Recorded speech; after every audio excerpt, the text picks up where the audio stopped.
Hey there, Martin. Sorry about that. We were not aware that we were not live. Now we are. So how's it going? Why do you have mods? Oh, yeah, there we go. Yep. All right. So what I said before we were live is what we're going to talk about this week is kits, be it EDC kits or Regular tech keys tool slash kits or whatever. bushcraft slash whatever. Just kits. I'll try to keep it on the bushcraft side to be on brand. And I'll be, as usual, taking it away. So that's fine. Yeah. Okay. That's fine. And what we're going to do is we're going to talk until about 10 o'clock and then maybe open it up to anyone who wants to jump in and talk about what, their favorite kit is, how they approached their kits. I'm talking about like either fire making kits or first aid, pretty much anything. Those of you who've been watching my channel a long time have seen that, what's it called? A kung fu, right? It's sort of like a spoon and chopsticks, and the chopsticks go into the spoon to create a longer spoon, blah, blah, blah. That's a fabulous kit. And it's one that I just bought, and you don't have to add anything to it because it's designed for a very specific purpose, and it does it great. It's an ideal, like, trail eating kit if you, like, say, Camille and I have ramen every time you hit the trail. Some people love ramen. Yeah. And I don't. Not baby ferrets, Martin. Hi, Tyler. Hey, Tyler. No, Simo, I said not baby ferrets. Yeah, I know. I said not. Yeah, I know. You see what kind of night we're going to have, guys? Anyways, so let's just do is that like your basic work kit? No, it is only an update. That's only an update. An update. I don't have, I do have a basic kit, but I'm not sure if you don't want to look at this today.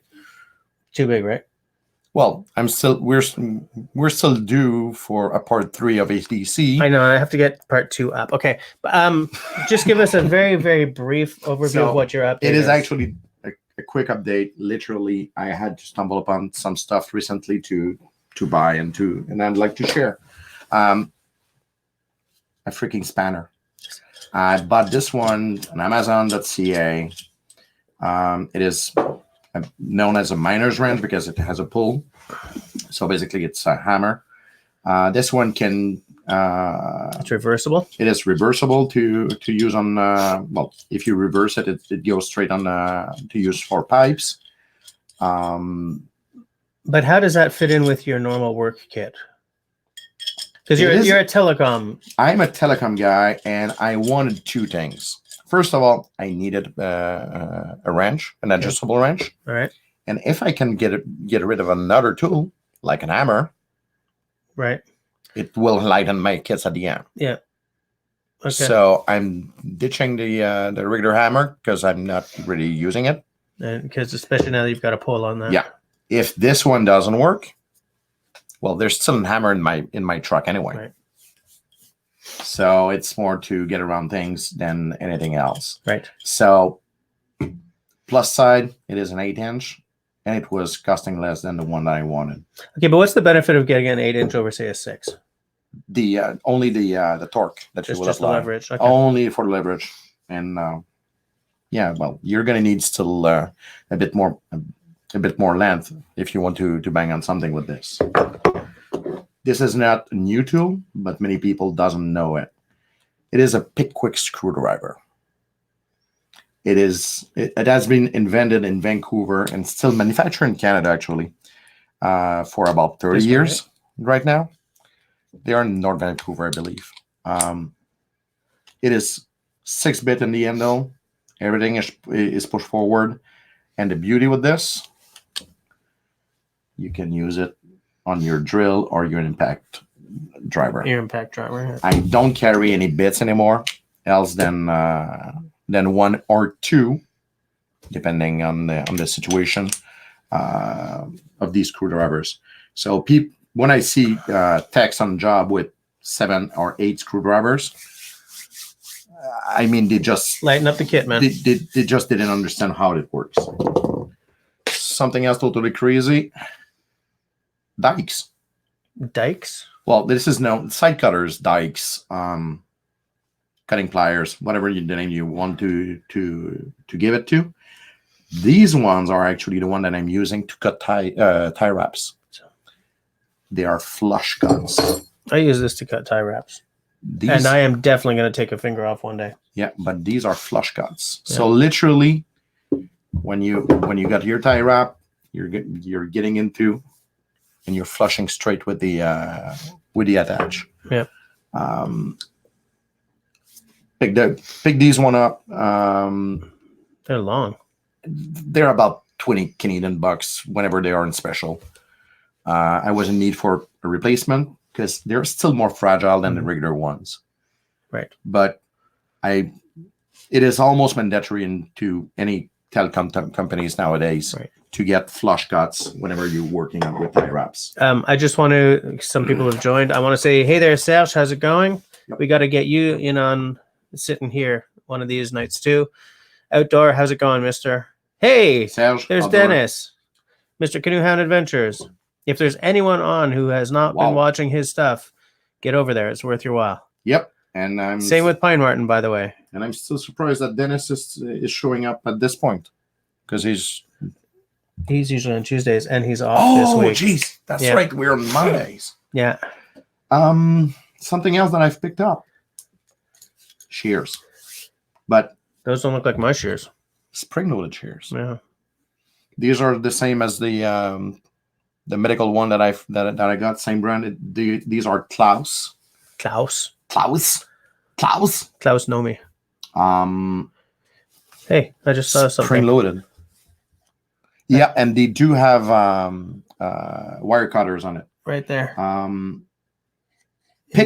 picked them mainly because I was tired of manipulating my shears for a whole day. It was basically was just tiring to open. Those are a lot more high tech than my shears are. That's for sure. They're a bit longer than the one I'm usually carrying. Yep. Good enough. About $15 when I got them. I just want to get back to first of all, Grace Martin. Hi there. Welcome to the live stream. How's it going? Nice to see you. Serge says you have a beer in the fridge just for the occasion. I got one sitting behind me, and in about 4 minutes. 4 minutes. You will open it up. I'm going to open it up. We're going to talk beer. How many more things do you have left in here? Oh, I know what that is. Well, this one is a bit different. This is a different one? Yep. Because I ran into an issue about a month ago. Wait, I just want to explain. Grace and anyone else who has just joined, we're talking about kits, bushcraft, but I'm first aid, whatever. But he's Simone's just giving us an update of his work kit because he's going to talk more about tech kits and EDC, whereas I'm going to keep it foresty and canoey. Sounds about right. We should be more forestry and canoey, but I'm going to take it away elsewhere. That's fine. I will resist. And then at about 10 o'clock, I'm going to open it up and pass out the StreamYard URL to anyone who wants to jump in on the conversation. Do you remember LT? Yep. That showed up something similar as this? Well, this one, I had to upgrade mine. Why? I ran into one of these situations where I didn't have enough bits. What do you mean you didn't have enough bits? How many bits? Holy crap. How many bits are on this? And what's with these triangle bits? Guys. You just understood. What the hell do you use a triangle bit for? Wait, a power book. Not only power books. I had to open... You're not going to see this because the camera's at 720, but... They are not 1/4 inch. They are actually 3/16 bits. Right, the previous kit that we've shown, on the last live stream with LT, he showed up something. It was a 24-bit kit. Yep. This one is a 48 plus the driver. Well, I'll tell you one thing. This is an esoteric-looking bit. What the hell is that? Man, I wish you guys could see this. It is called a trilobe, by the way. A trilobe? Yep. Okay. A trilobe. Anyway, yes, I ran into one of these, and yes, I promised myself that I will not be stuck anytime soon. This came from Wish? Nope, Amazon. Amazon. Yeah, it was part of the. I actually ordered this one on Black Friday. Oh yeah. It was. I think I ran into my my problem the week before, so I kept it on the list and grabbed this one up. Something more bushcrafty. Oh, anyone with an axe is gonna know what that is. Yeah, but that one is awesome. It is a backhoe. Baco. Yeah. Oh, made in Portugal. Yeah, and that backhoe is aggressive and it cuts. It is very good to cuts on steel with. I was gonna say I would use this on my axes. Nice. It is I not. can feel the aggressivity Yeah, of it. it is more expensive than most files that you will find. Mhm. It is about $25. So what? That's still affordable. Yep. I actually bought two. You always buy two. Well, I want to get one in my work kit, but at the same time, I don't want to run back to my car each time that I want to use a file in my shop. Okay, fair enough.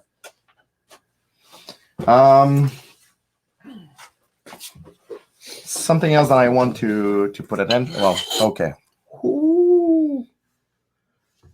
He's now convinced. I'm getting one. Did you get this on Amazon? Yep. Baco, Oberg, Portugal, 155082. And it's the same backhoe as the small Laplander saw, and Yeah, good old Baco. Oh wow, that really. it is about $25, Serge. So You're gonna want it, Serge. yeah, it is. It is some good stuff there. I had to pull this one up recently for my next EDC item that I will show up. That's what you call vaping. No, this is called oiling. What? Oh, It is actually a small oiler. This one didn't came from Amazon. It comes from Lee Valley. good old Lee Valley. Yep. The home of all things cool. Except for these. Let's see. Wait, where's my oiling hole? I want to see that thing in. Drop it right there. So you put it in and brilliant. Absolutely brilliant. Small pan. You put whatever oil that you want with this. It is the one that I'm carrying with in my work kit. I believe it's like $15 or $20 at Lee Valley. 15 or 20 bucks? Yep. I'm getting one. I'm looking for an excuse to give Lee Valley my money again so soon. Yeah, and I still I'm pretty fine with my wife because she does love Lee Valley as well, which is not a problem because it costs us like double of each time.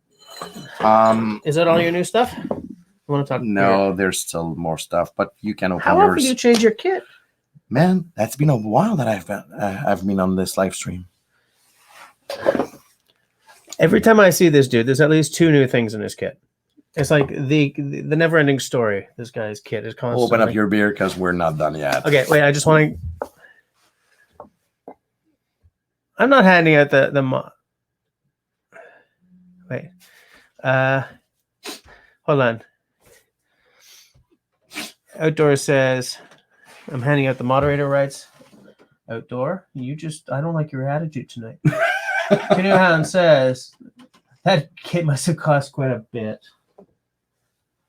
Oh, Dennis. Dad jokes. A little dad'll do ya. Seth says his Super Nintendo has triangle screws. Notably, triangle are, yes, very used for Japanese stuff, especially Japanese. For anyone who wasn't here last week, we had a really cool panel discussion. We're going to do about once a month. Outdoor Dauber was on the first one. I'm on the second. Yeah, are we having a panel discussion tonight? Well, there's one right now. Just looks like a kid in a candy store. Well, you know, I'm not spending any money before this live stream is over. For God's sakes. I see Canoe Hound is acknowledging our approval of his joke. So let's talk about beer. You've got the St. Lawrence Flat. As usual. I also have the St. Lawrence Flat, but I have from Le Trou du Diable, the Devil's Hole. I wonder which hole they're talking about. There's something that I need to add after you open this one up. So this is McTavish in memoriam. It's a legendary ale, 600 mils, 500%, 5% alcohol. So as I always say, 5% is a standard Canadian beer. So the Trou du Diable it's a microbrewery in Shawinigan, which is also the hometown of one of our previous prime ministers. Where the hell? I have to add that the company that I'm working for right now has an office in the same building as the Trou du Diable. Really? Man, lunchtime must be amazing. Yep. So same building, and depending on from where you're walking into the building, you might see barrels and kegs and stuff. And kegs and stuff. I'm going to use my Rock Art Brewery glass. Canadian beer, American glass. Let's see if I can do this without blowing it completely. I hope so, because I'm just beside him. I'm liking the look of this. Serge, you're going to be proud of me, buddy. For once. Hey, la, la, la, la, la. Last time I was okay, too. Oh, look at the color. I think I've had this before. And in fact, I may have had it on the live stream before. I had the McTavish. Yeah? Yep. Kind of Scotch ale-y, but not too much. A little bit of sourness there, but like just sort of like just a membrane across the top. I was wondering if it's a red officially. Looks like it, but it's like an ombre, right? Yep. Of course, they can't see it because, oh well. But it's got a really nice color to it. Generally, I like beer that you can't really see through at all, but for a see-through one that's a nice kind of amber hue. There's a little bitterness that lingers, but it's not too bad. You guys will notice that I'm putting all my... I don't like bitter beers. I don't like bitter people. So you guys will notice that I'm putting all the beverages back there. It's because the workbench is finished, but the final sanding isn't done, which means that there's no oil or anything. It's unprotected wood. So I'm keeping all the liquids back there. Okay. Now that we got that out of the way, who else is drinking beer? Outdoor Dauber had 2 good beers this afternoon. Tell us about it. About them, in fact.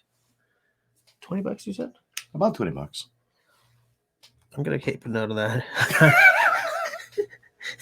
I'm not spending anything except for that. And that. But that's not from Lee Valley. Maybe that. I've got flesh maybe cut. that. Oh, no, I'm sorry. I don't have a miner's wrench, but I've got a couple of wrenches. You know, look, if you ask a mechanic about any adjustable wrench, they will give you usually two different answers. I just want to, before you go any further, it is. I got one too. Okay. Okay, go ahead with.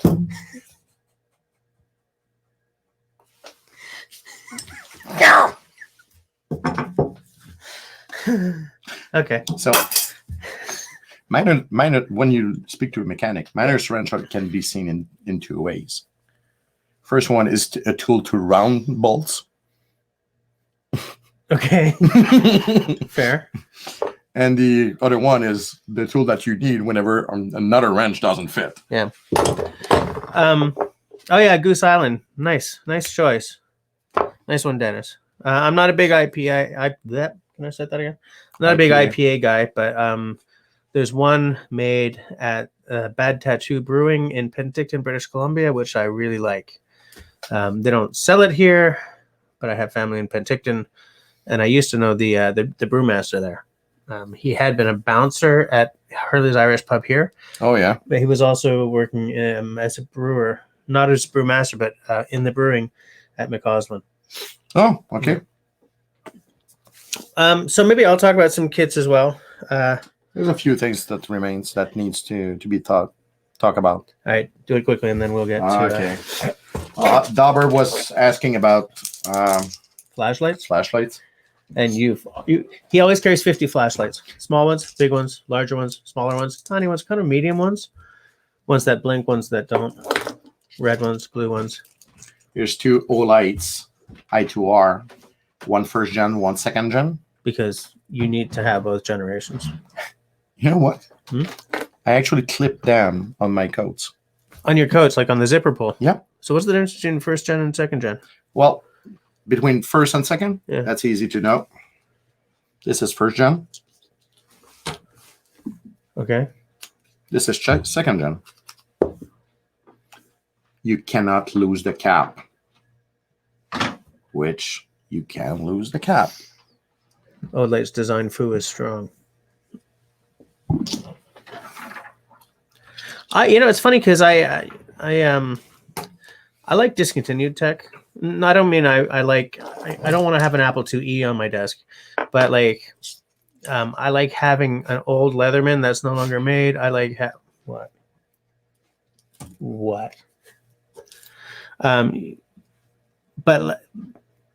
But you have to acknowledge that there's a reason why certain things are discontinued. Like for Leatherman, it's just because it's all style pretty much. Oh, look at that USB right in the. Yep, and the other one is a USB as well. Yeah, but it's just the cap that basically it's the cap that got retained, and first gen was not. This one is the i3E, which is AAA batteries. Are you all Olight now? Nope. Still got some True Night. But this one was, well, actually given because True Night, you ordered, because you were one of their customers, they were giving you one. Is that the one that's free except for Yep. the shipping? I have one of those coming in too. So this one is the white one, and this one is the, the plastic is still there. Oh, wait, you got 2 of these? This one is a bit different. And this one actually was the reason of my order. Oh, hello. This is a UV. Why would you need a UV? Because time to time you run into secret markings on equipment and cables. Okay. Yeah. As I said earlier, my kit talk will be much more woodsy oriented because I never have to deal with that kind of thing. It is basically an update. Now let's talk about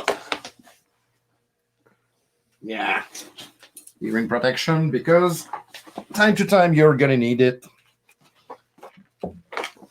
I'm a big fan of podcasts. Yes, I am as well. Are those wireless? 24 dBs of attenuation with Bluetooth. I have something similar, but they're not quite this elegant. Mine have a great big because antenna. It has the FM radio option. Yes. This one has not. And this one is required when we work on certain job site. Well, for the actually the noise canceling. The noise canceling, not the Bluetooth. Yeah. But when I end up looking at this, it was funny enough. Now for the last update. This kit update. This one will interest you. Is a completely different kit. Yeah, it is just. So when I said an update, it's not an update when you change the entire fucking kit, dude. Well, it's definitely not a family show now. It's okay. I checked off. It's not for kids. Open this one up. Okay. Yes, it's a Leatherman. Oh.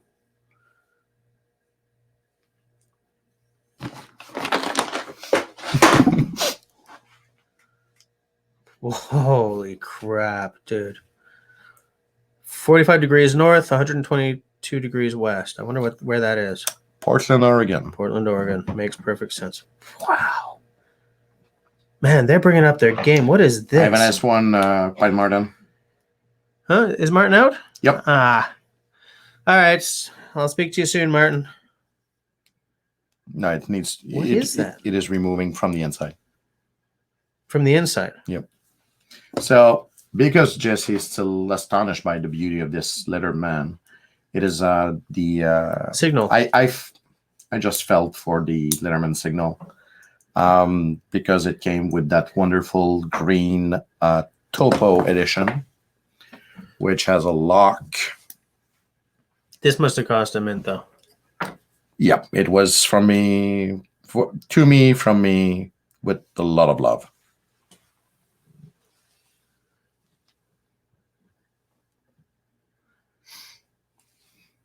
Small Letterman. Is it the best Letterman? No. But who cares? It's the best looking Leatherman. It's got the topo map on it and everything. You got everything. Yes. I would buy that in a Montreal minute, except I probably can't afford it. What did that one cost? Did you get it on Amazon? Nope. I got it straight on the Letterman's website. This is the ferro rod. Oh, I see it. Okay. With a whistle that doesn't work for some reason. You haven't messed anything. I'm just talking. That's fine. He's just rambling. So that pops out from the inside? From the inside, yes. But because the ferro rod's on the outside, you don't have to open the whole thing up to scrape. Yep. Has fully replaceable hard cutters. Is there a knife on that? There's a knife. Come on, pop it open. You know what I want to see. Yep. And yes, it is a combo blade. But put it down. That's what I want to see. Yeah. And that one is almost flush if you remove the ferro rod. We have this long-standing conversation because my what's my your blast. Is it a blast? No, It's a fuse. Fuse or blast? It was a fuse. Fuse. Okay. Same deal. One knife, tool different. Yeah. The knife is up here. So if you put this down, your cutting blade is like all the way up here. So if you're using it for food prep, like you're cutting an orange or something, forget about it. You have to pick the orange up and finish. Yeah. And God help you if you're as accident prone as I am, because if you're finishing. And the worst, he didn't realize it until I pointed to him. Nice. Very nice. And in fact, some of your kit stuff, what's this? It is actually a small diamond hone. The diamond hone, okay. Yeah, that you can remove if you're, because there's tools, couple tools inside, okay. and you're just using the locking to remove the hone, okay. Which is right there. Okay. So what I wanted to say, because I'll bring this back to the woods here. Then after I got a very last thing. What you got? Well, there's something that you haven't noticed yet. Because I came into this house with this box that we received from one of our dear friends, which is actually online with us tonight. And it was a pain to get here, guys. Because this guy has a freakingly weird life. There's nothing wrong with me. No, there's nothing wrong. He was for the last 4 months at home. Yep, I was home for 4 months. So bringing up a baby, spending half my goddamn time at the children's hospital. And a couple of weeks, maybe 2 months ago, we had a discussion on this on the live stream. No, what?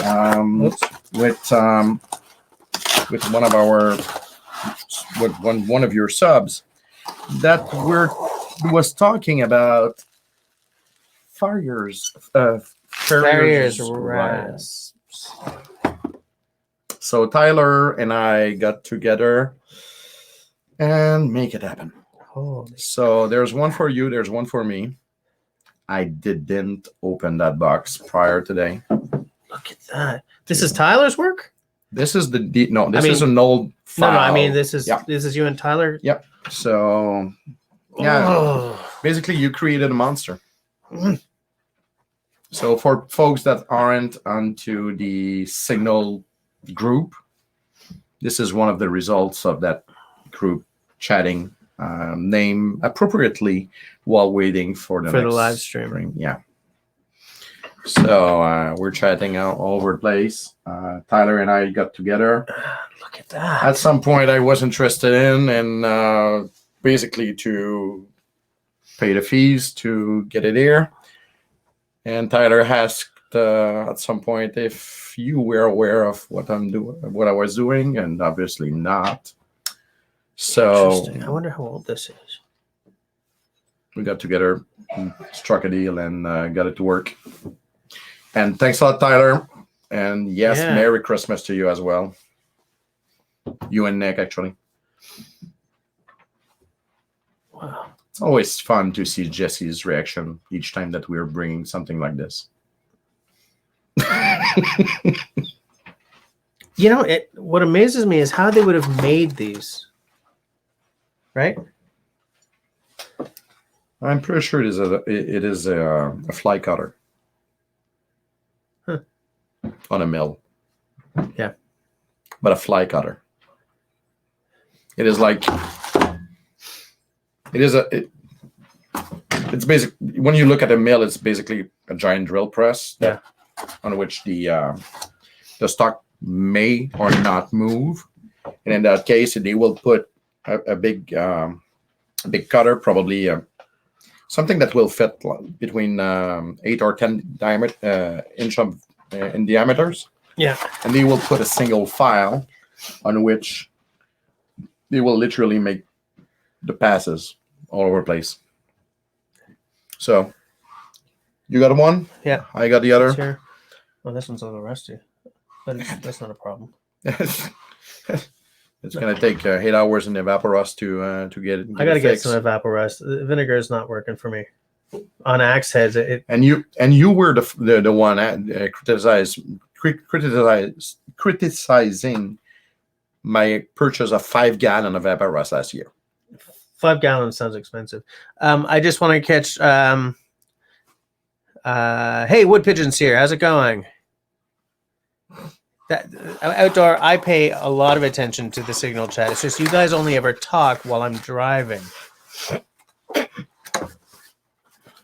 Still funny. You know. What I wanted to say. These rasps are really cool, by the way. They are, and I've been wanting the one for a while. And thanks a lot, Tyler. Yes, thanks, Tyler. I'll be able to make my own experiments and feel and have a feel for it. I wanted to get a good one, but at the same time one that yes, I can just feel how it works compared to any other regular rasp. Absolutely. I want to talk about kits in a more general sense. Yep. Because like there are 3 approaches to kits, right? And not a good idea. This is why maybe we'll open it up at around 10. You can, like, for instance, this first aid kit I bought and I haven't added anything to it. There are strengths and weaknesses to buying a pre-made kit, right? One, which is your problem, why you never do just pre-made kits, is there are too many trade-offs. Let me quickly do something that will impress you as well. Okay. I am so afraid of whatever he's going to do right now. But while he's prepping, see what I did there? While he's prepping. So, like, for some people, there are too many trade-offs in something like this. For other people, the ease of just buying one of these and knowing that you got pretty much 90% of what you need outweighs the effort that it would take to laboriously put your own first aid kit together. Now, there's a wild card, right? If you get off on doing the research and like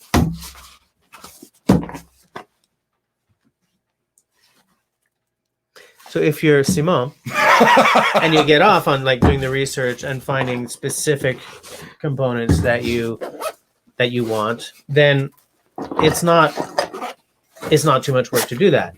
If you're just looking for a kit, I'm going camping, I just need something, then well, I recognize some of these tools. Yep. You got some old favorites in there. Yep.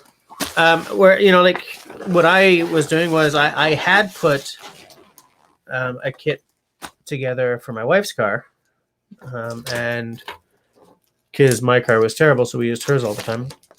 And while she was cleaning up the car and stuff, she just sort of put it aside, and it got rained on and everything, and it got destroyed. And so I just went out and bought this. It's like for 1 to 6 people for 1 to 7 days, and it's fine. You got your Band-Aids, you got your your cleaning stuff, you got insect bite relief. You got bare minimum to get around. You got your basics. There's a tick tweezers. You got those. What are these things called? Forceps or scissors? No, Scissors. These are not forceps. Come on, Josh. No, there's forceps in mine. Yeah, I don't think I have forceps. There's an instruction book, which is hilarious. Okay, because for first aid kit, if you don't know how to use it, when the crap hits the fan and you're like panicking and trying to look up how to bandage something, no, this you almost don't need to keep in there.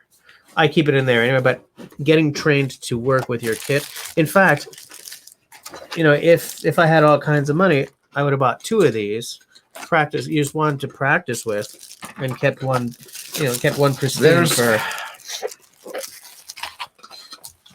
But like you don't need a full kit to practice, and that's what. No, you just need the hard stuff. You don't need the hard stuff. What do you need? You're gonna need 3 triangular bandages. Okay. That's basically what you need for pretty much everything. What you need is a practice one of these. And by the way, I do have one. Yeah, we do too. We use a lot of EpiPens in this house. And this one is actually a live one. Yeah. Well, yeah. Why would you keep a practice one in your first aid kit? I do have the practice one. Oh, by the way, guys, what I just held up there, that's an EpiPen. Okay. Yep. For those of you. Hey, Tenenbaum. Hey, Tenenbaum's there. How's it going? In my house, many of you guys know that our youngest daughter has a deadly allergy to eggs. So we've been through a bunch of these at this point, and kind of thanking the gods we don't live in a country where these are that expensive. But you've got to have a practice one of these because if you don't train yourself when you're in the moment and you're panicking, you're not going to do it right. And you need to do it right. You don't have a second chance at this. Yeah, you can't bugger that up. Nope, no way. And so, but like here, you've got 2 approaches, right? This is sort of. Actually, I do have 2 EpiPens. One is on the outside of my backpack. Okay. Easy access. First reach. This one, I kept it inside this first aid kit, mainly because I can grab this one and go. Okay. And I want at least one in this kit. Yeah. Now, this kit is kind of hiking mountain oriented. Mm-hmm. So it's got a lot of stuff for, falls, ticks, stuff like that. It's not a full-on trauma kit. One thing that it is missing is an Israeli bandage. There's one in my backpack. Yeah, you've got one. That doesn't surprise me. I mean, I should have one, but they almost never come in a pre-made kit. And they're not coming in a pre-made. And I do have a tourniquet as well in my backpack. You have a tourniquet as well? Yep. This does not have a tourniquet. I got, I don't know, maybe 4 or 5 tourniquets that I've acquired over time. Israeli / Canadian Forces compression bandages. Well, they're pretty much all the same anyway. Yeah. I do have, I don't know, maybe 15 or 20. But the point that I was making is that this has 90% of what I need. This has a lot of more like you. I think you're better trained for medical stuff than I am as well. Like a lot of the stuff in your kit, I wouldn't. I don't need as much stuff as many people. Is that just a pocket knife? Yeah, it's the Spyderco. Yeah, okay.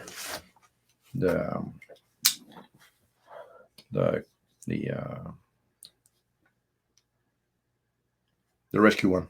Okay. Well, it is the bird. It is a sub brand of Spyderco, and this one has for cutting straps, seat belts. Yep. And yes, Anthony, I do have a full roll. Well, not a full roll, but Did you say Anthony? Is Anthony here? Yeah, Anthony Henry. Duct tape is good. Duct tape is good. Crazy glue is also good. I do have crazy glue. I do have 1-inch Gorilla tape. Duct tape. Tape, yeah. The glue is. I just go at the dollar store and grab whatever. Yeah, that's what I have as well. Oh, wood pigeon is allergic to aloe. Oh. Is it anaphylactic?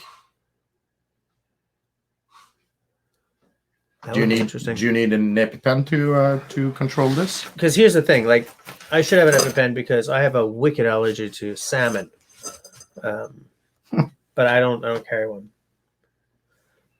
But my little Squeak, who is wickedly allergic to eggs. That was confirmed. Oh yeah, it's confirmed. Okay. That's funny because I'm actually allergic to lentils. Lentils. Because peanuts are lentils. Yeah, they're legumes. Okay, and you're allergic to peanuts. But I'm not allergic to almonds and. It's because they're tree nuts. Yeah, I'm not surprised. Get back on track a little bit.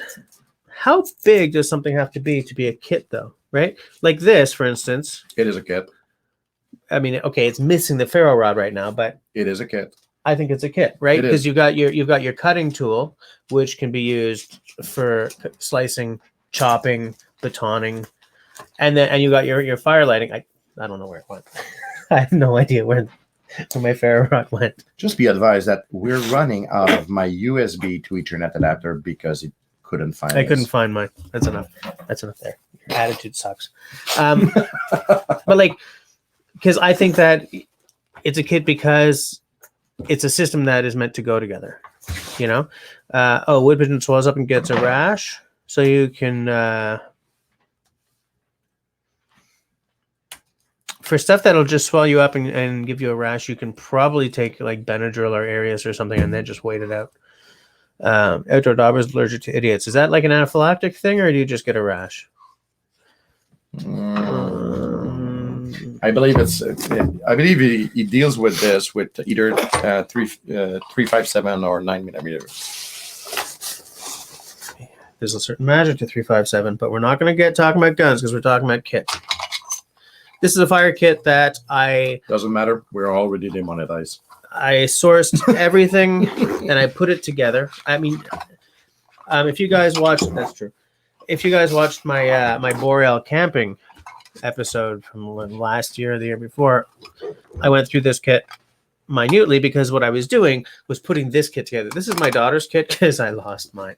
There's a ferro rod that I made out of a Body Shop razor and a ferro rod.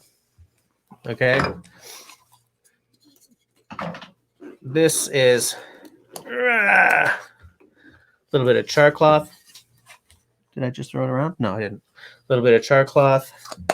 It's undersized for it's Camille sized. Wood pigeon, I still agree with you. Turn away and try to bury it is a very fine answer. Try to bury what? I don't know. He was on the wrong chat when he mentioned this. So it's still legit. Here's a little piece of flint. This used to have a very tiny striker in it, but the striker was no good. The flint's actually pretty good though.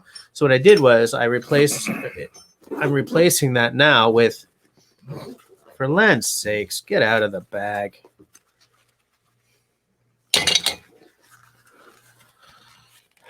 This piece of flint, and this was my first Striker. Fire Steel. Yeah, this is the one.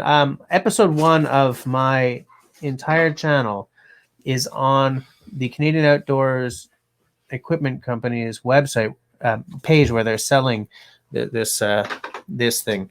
It's just a little too small for me. It's a 2-finger instead of a 3-finger, but it's very good. You guys probably aren't seeing anything on camera, but Well, yes, we are. So this is much better than what she had. Got some jute rope. As you guys know, you can rough that up. Little fat wood. Here's another striker. I don't know why this is in her kit. It's not supposed to be. It's also very good.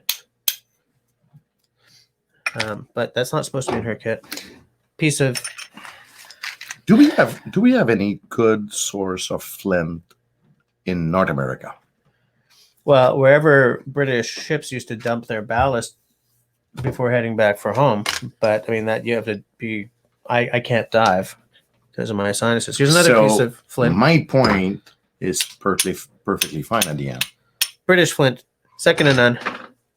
Yeah, so my point is fine. Yeah, your point's fine. Redbird, your simple strike anywhere matches. My point is, if I can find it in my environment, then you don't have to carry it with you. I'm gonna find something else. Yeah, I try to bring along stuff just in case I come up sort of bupkis out in the woods. I'll get a ferro rod before having a flint. Yeah. Okay. It's I like flint and steel though. It is. So, I like the pageantry of it. I like the old schoolness of it. But at the same time, it is still. I'm still relying on another import. So if I'm not able to get it to work, you can find chert here. This is a fire piston, and I have elected to stop using it. I don't like it. I don't like the fire piston as a system, so it's no longer in my kit. In fact, this is going to be part of a giveaway. I have a box over there of giveaway stuff for when I hit 3,000 subs. It used to be in my kit, and I tried to love the fire piston. I really did, but it just speaks to Simo is not the only person for whom their main kit, whether it's a fire kit or a work kit, is a constantly evolving thing. For me, my kits evolve very slowly. Chert. Sure, yes. Wait. North American flint equivalent. Chert. Yes, chert. It's not quite as good, but it's pretty damn close. The best hold on.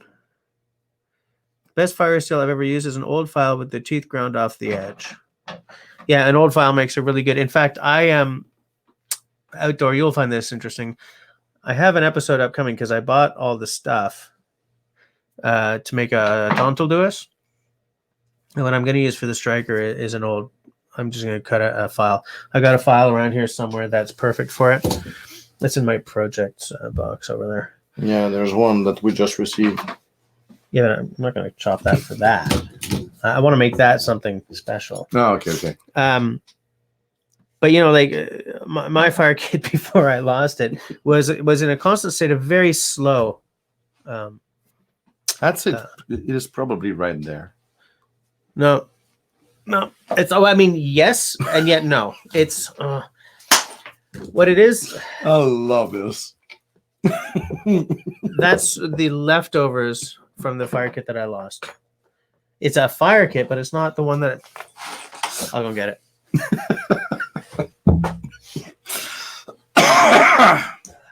Anthony, right.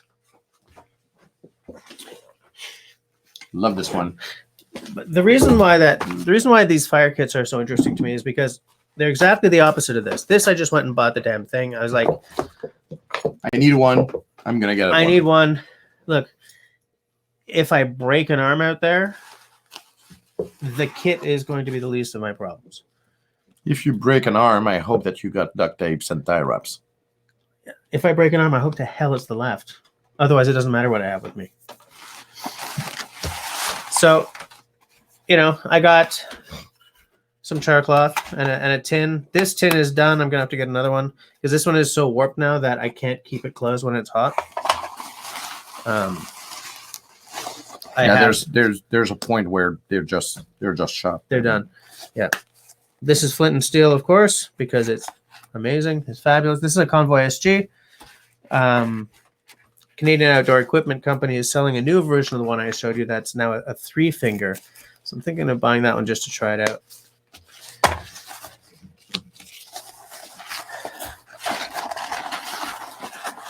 I just got so many things in here. And he was complaining about mine. Yeah, but my stuff's all really cool and outdoorsy and kind of like poetical. I know. I'm just living in real world. What do you call that stuff? Horsehoof fungus? Amadou? More Amadou? This is a whole lot harder to get lit than char cloth. Let me tell you. I'm telling you that for free, guys. But Aldor, you're right. Zip ties, plumber's strap, and sheet metal screws. It was a discussion on the Tonto will do us. Wait. Oh, on Signal? Hold on. Best place in Canada to find flint is Nova Scotia, PEI, Newfoundland. That does not surprise me, actually. What's Anthony versus the people? Oh, Larry Flint.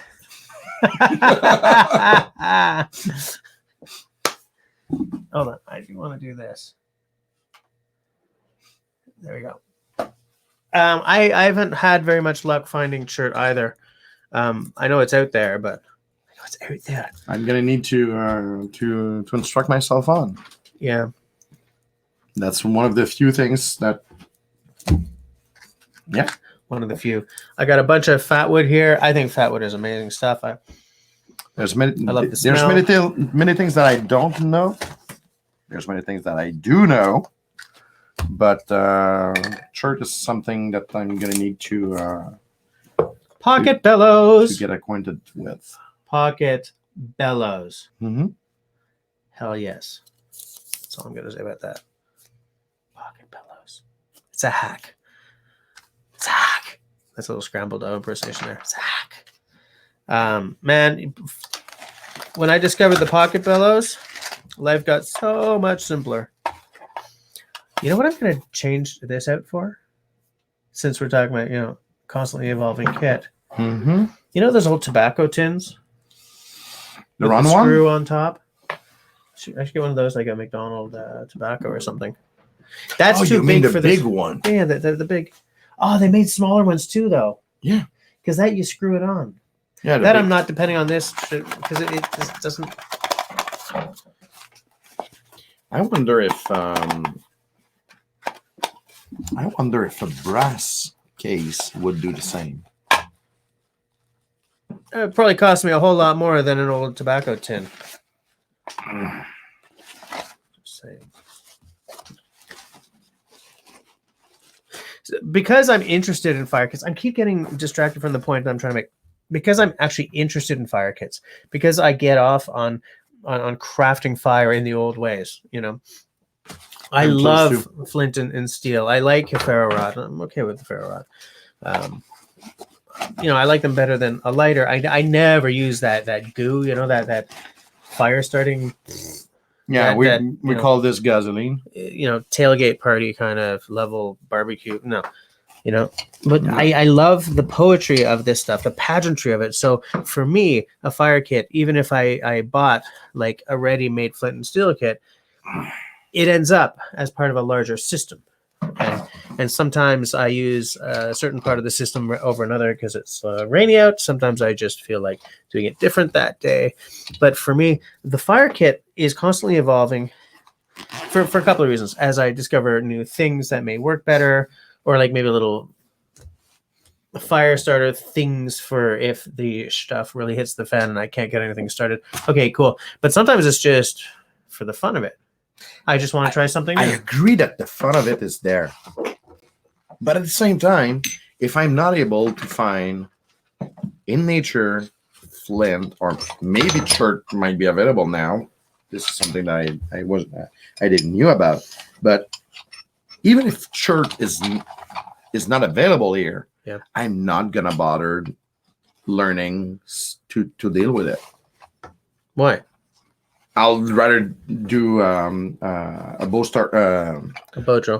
drill. I'll rather do anything with, well, to start with friction.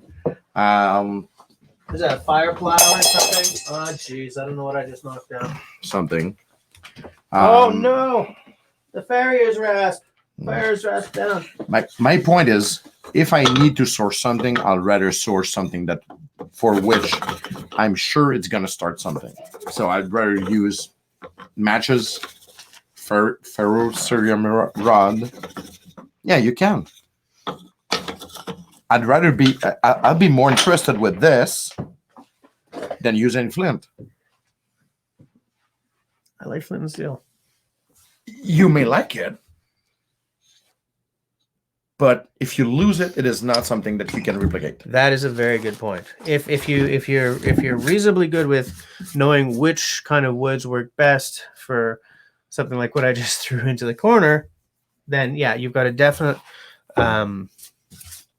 advantage if you lose your kit. That's for sure. We should scroll up a bit because we lost a lot. Use quartz, but quartz doesn't last that long, does it? Wood pigeon? Cherries. Sure, there's a sandy whitish color, sometimes blue gray, similar characteristic to flint. I've seen it before, huh? Best place in Canada, okay. Yes, it was a hidden woodsman's pouch. Oh, wood pigeon's 175 away from 10K. Wow! Congrats, Holy man! Crap! Congrats, man! What am I still struggling at? What 2,400? Or no, 22. Flint and steel. Okay, Anthony does have a flint and steel that I used to have. Still need to get me a pocket bellow. Oh wait, Tyler! Holy smokes! Is that a thing you can do? Which thing? Wait. I love just the dimension of the comment of Tyler. With the amount Simon's knows, we will all kind of break on the chart. Hey, outdoors. What are you talking about? What you talking about? No, we're not related. I think Camille might have a flint and steel kit already we used to have. Yep. Who's quartz? Yeah, maybe.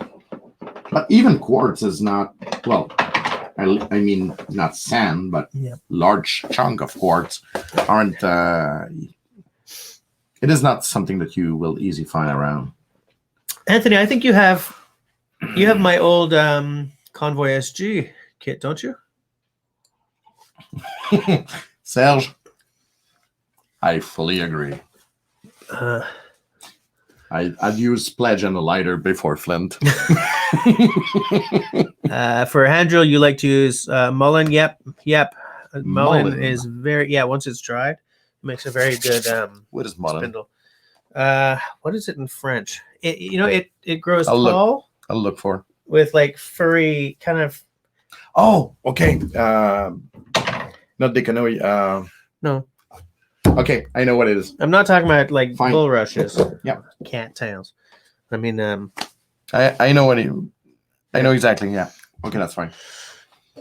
Dennis is God with a Bic lighter. Okay, that's fair. It's fair. I do have my Bic lighter in my backpack as well. You should always have one. Right now, I don't. And a ferro rod. Yeah. Yeah. And in fact, where the stalk of a mullein, when it dries out after the yellow flowers die, make great smells. Absolutely, exactly. Yep. Anthony, yes, yeah, it is. Now, one thing about my kit that is in the middle of changing is that my flint, my not my fire steel, because that's the thing you slap on flint.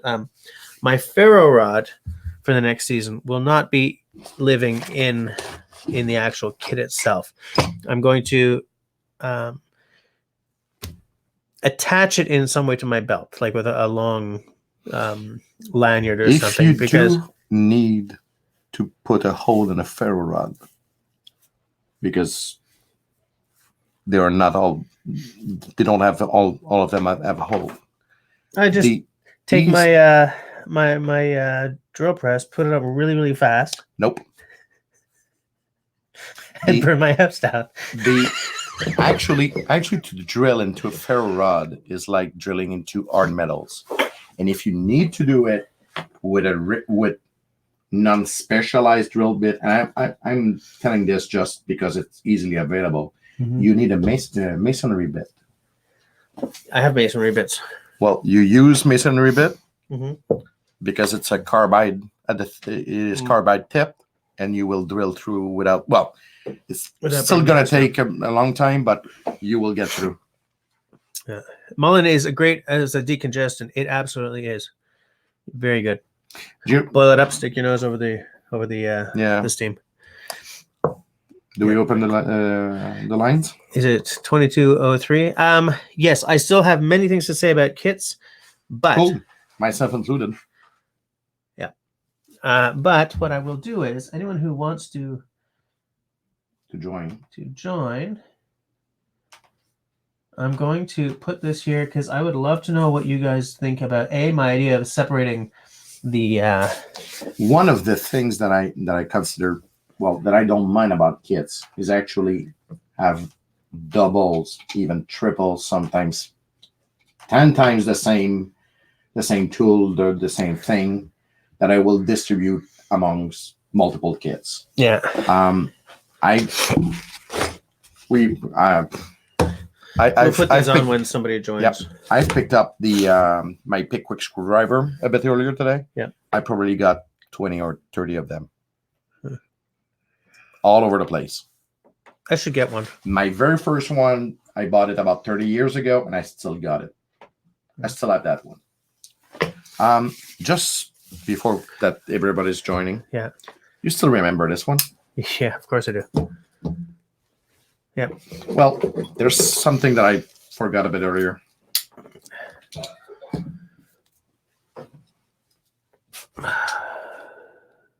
Now, I remember we said that serration, these serrations make sense if you're cutting steak or whatever. And hold on, I can't. Actually, I did use them last weekend for a wonderful deer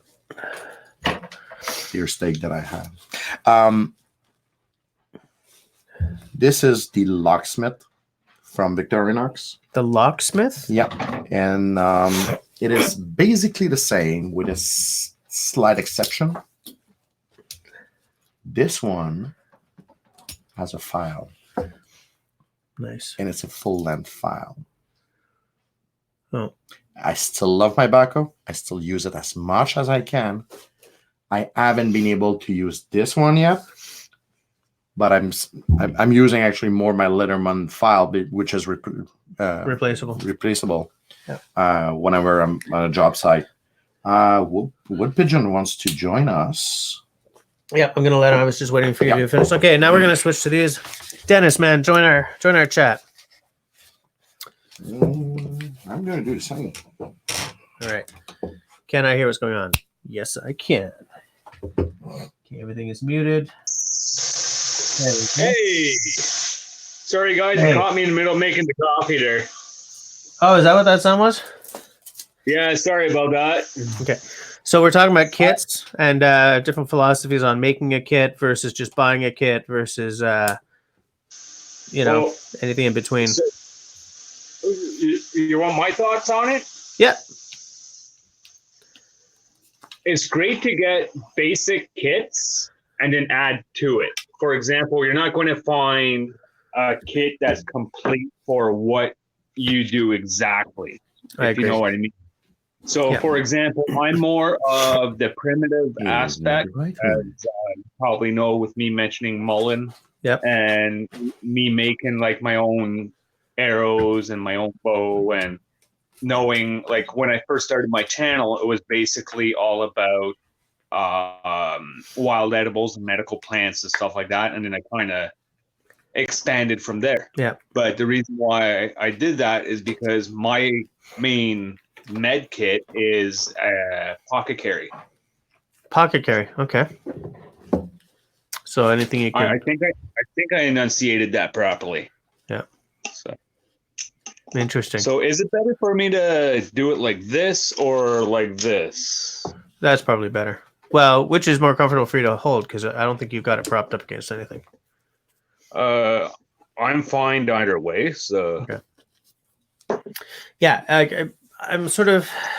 I agree with you in many ways. It, as I was sort of saying before, if the kit is something that I'm very into, like say fire making, then I will go, then I'll research it and buy the specific things that I want to create my kit. Whereas if it's something that I just need it to work, okay, like for example, going to the fire kit, yeah, I like to use the Mullen stock for the handrails, right? But I also use matches, flint and steel, ferro rod, and basic of all, lighters, due to the fact that I'm probably going to always have a lighter on me just due that I'm a smoker. okay, yeah, I get that. I will carry matches and a Bic as a just in case thing. They're always in my kit, but it's a just in case thing. I'm never in the forest and wanting to look, just get a fire started so we can get past it, kind of thing. To me, getting the fire going is part of the joy of being out there. So I'll always stick with either flint and steel or a ferro rod. Hey, Dennis. How you doing there, Jess? Simone? What pigeon are you doing, bud? All is Hey, well. how's it going? Merry Christmas to everybody, by the way. Joyeux Noël, Feliz Navidad. And all that stuff. Yes. Yeah. Happy Yule, happy Christmas. Yeah. The big ho-ho's coming tomorrow, eh? Yep. Why? Nothing my like a ex big is ho. coming?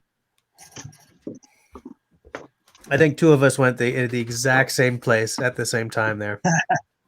Yep. That's just great. So you know my ex too, then. Oh, this is getting awkward.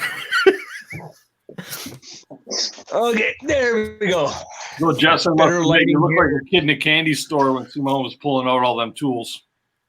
Well, He it's funny does. because what I tend to, the tools that I gravitate towards are like woodworking.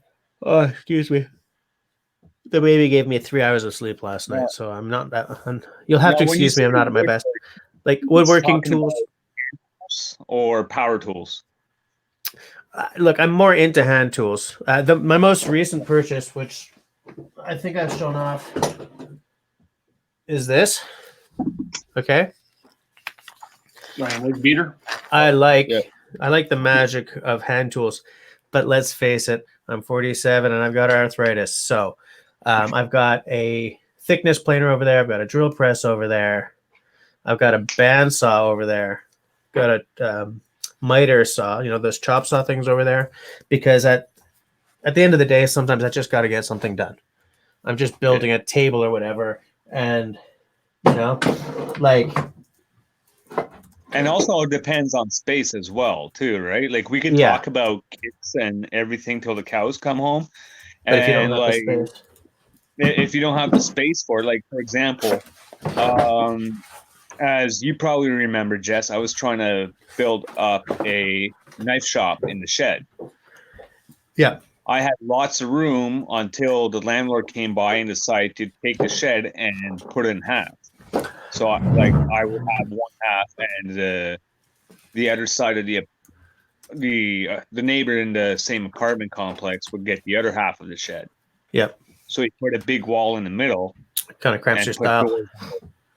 Yeah. So now I'm like, okay, I don't have the room to make a knife shop, but I bought all these tools and they're just sitting in boxes now. Yeah. Well, see, that's where what you do is you repurpose your living room. I've already done that with doing the Fair enough. yeah. I have 3 quivers on the go. I have something like 15 arrows I got to make, and I can't do any of my flint napping. Yeah. Right, with my obsidian because I got cats that run around. Don't want them to get cut up, and it's too cold to go in the shed. So yeah, and hunting season is right around the corner. You know what I mean? So yeah. So you make all your own arrows? For I hunting? do. Yeah. So Yeah, he makes a lot of his own stuff. where's my camera lens? There it is. Wow. And you flint knap that yourself, eh? Yeah, this is quartz. So Very cool. and then The quartz you can use as a stand-in for flint for fire making as well. Yeah. Doesn't last very And then- long, but this rock right here, I got to be careful picking it up because I already started. That's obsidian. yeah, that's obsidian, all right. Bloody beautiful. And it's also sharp. I'll turn around, I'll show my buddies the rock and everything, and they're like, cool. And they start like, passing it back and forth like a baseball and get their hands all cut up and go, what the hell? I'm like, dude, like I just told you, be careful, it's sharp. Yeah. And you nap arrowheads off of that? I have like one of my videos that recently took off was on making the primitive arrows. Mm-hmm. All right. I can see that taking off. And I didn't think it would take off like it did. And then I ended up giving that arrow to my barber because he saw the thing and he's like, hey, cool, can I get one? I'm like, tell you what, cut my hair and I'll go grab you the arrow. So he's Nice. like, really? The one in the video? I'm like, yeah, here. So, Hey, Jess, suggest you want to take your link down? Sure. Just in case. Yeah, that's How you doing there, Dollar? Oh, I just blocked myself. Oh no, I didn't. Okay. How do I? What'd you do? Take away your moderator status? No, I'm trying to hide my. I'm trying to take down the link, No. but I just want to apologize. I can't really read the chat because I'm using the cell phone to be on this. So I'll do Okay. it. You'll do it. Okay. Yeah, take down the link, especially with Mr. Trump's there. Yeah, Tyler, definitely It's not join a in. good idea. Dennis, one of the reasons I'm interested in having you in on the actual chat is I because can't. you what? I can't. You can't. No, because I'm gonna kick you out. Okay, I don't know how to hide the link, but it's okay because if someone tries to get in who I don't want, I just won't click on them at the bottom. To me, when I'm talking about kits and stuff, I only have bushcraft and camping to fall back on, right? So to me, this knife with the ferro rod that is currently missing is like it's a very basic bushcraft kit because of everything that it can do. Mm-hmm. I've spoken about this kit, extensively. You know now what I said about the first aid kit. Now, one thing I did want to say is that I'm going to add like an Israeli bandage and a few things to that kit to make it really work. So it kind of comes back to what I think Wood Pigeon was saying, that if you can get a basic kit that works and then add in a few things that you kind of think you might need, then that works for me as well. What do you have? That always. Speaking about kits, I agree with what network kit. Wood Pigeon said there. Yes, You network start, kit, right? start with a kit and then you can build on it. You can always add Toolkit. to it, especially. But for this is my pouch of possibles. Right. I do have a question though. When you build your first You'll get aid an kit, run in life with this. in the chat like a while ago is I put feminine hygiene pads Okay. in my first aid kit. Feminine hygiene pads in your first aid kit for the absorbency? Yeah. Don't the do maxi it. pads and stuff. Yeah. Never use feminine hygiene kits, hygiene products for blood control. Why? It's gonna make a mess at the emergency room. It is not meant to do to use for blood control. But if it gets you to the emergency room, then There's good reason why it is not meant, and they're not using this in. They're not using it in for paramedics aren't using it, and there's a big reason why. I know why you have a delay. because you're watching on the YouTube. Yeah, I instead know. of the StreamYard. But Dennis, what I wanted to ask was, can you think of anything canoeing related that I should be thinking about when I'm thinking about kits? Like, is there anything sort of specific to canoes where you put a kit together that you just, I'm going out and, I mean, because Am I obviously you're audible going to grab Tyler, A yeah, dry bag. Awesome. yeah, but like, what do you have in it? You know, like, are there a certain? I mean, yeah, you need your paddle and you need your personal flotation device, but is that a kit or is that part of? Well, with my new canoe, when I was tripping last year, I put together a dry bag that had all my essentials in it. I had like a bug net in there. I had my bug spray. I'd keep my glasses in there, a couple of extra batteries. Whether I'd call it a kit or not, yeah, not so much a kit because it's changeable with all the stuff you put into it, right? But I'd have well, my whistle is on me with my life jacket, but just essential things I need for a quick grab, a couple snacks, things of that sort, right? But wouldn't that be like a trip kit then? Yeah, pretty much. But I would obviously tailor it each day for what I was going to be doing throughout that day. Yeah. So, For example, myself, over the summer, I did my first canoe track. Start again. Canoe camping trip, right? 31-mile lake. yep. Right. And I brought the fishing rods, brought some food and whatever. But Yep. the main thing I wanted to do was do like the pioneers and fur traders back in the day and just use the canoe as a shelter and sleep under the canoe. Yeah. Where the wife turned around and she brought the tent anyways, just in case. Yeah. Right. The only thing that I didn't think about was snakes and spiders, because in the middle of filming the video for that, the fire was there, but all the snakes and everything was starting to come out at night to get the mice and whatever. Yeah. But there was a wolf spider right there. And I could see it just out of frame, and like it was freaking me out because I'm trying to look calm in front of the camera, but I kept like looking over at the wolf thing. spider. So the whole point of, I don't know where I was going with this shit. Excuse the language. Damn it, man! You're getting me demonetized. Wood Pigeon just had a brain We're fart. already demonetized. Yeah, we are. Thanks, Tyler. Tyler just sits there quietly and then.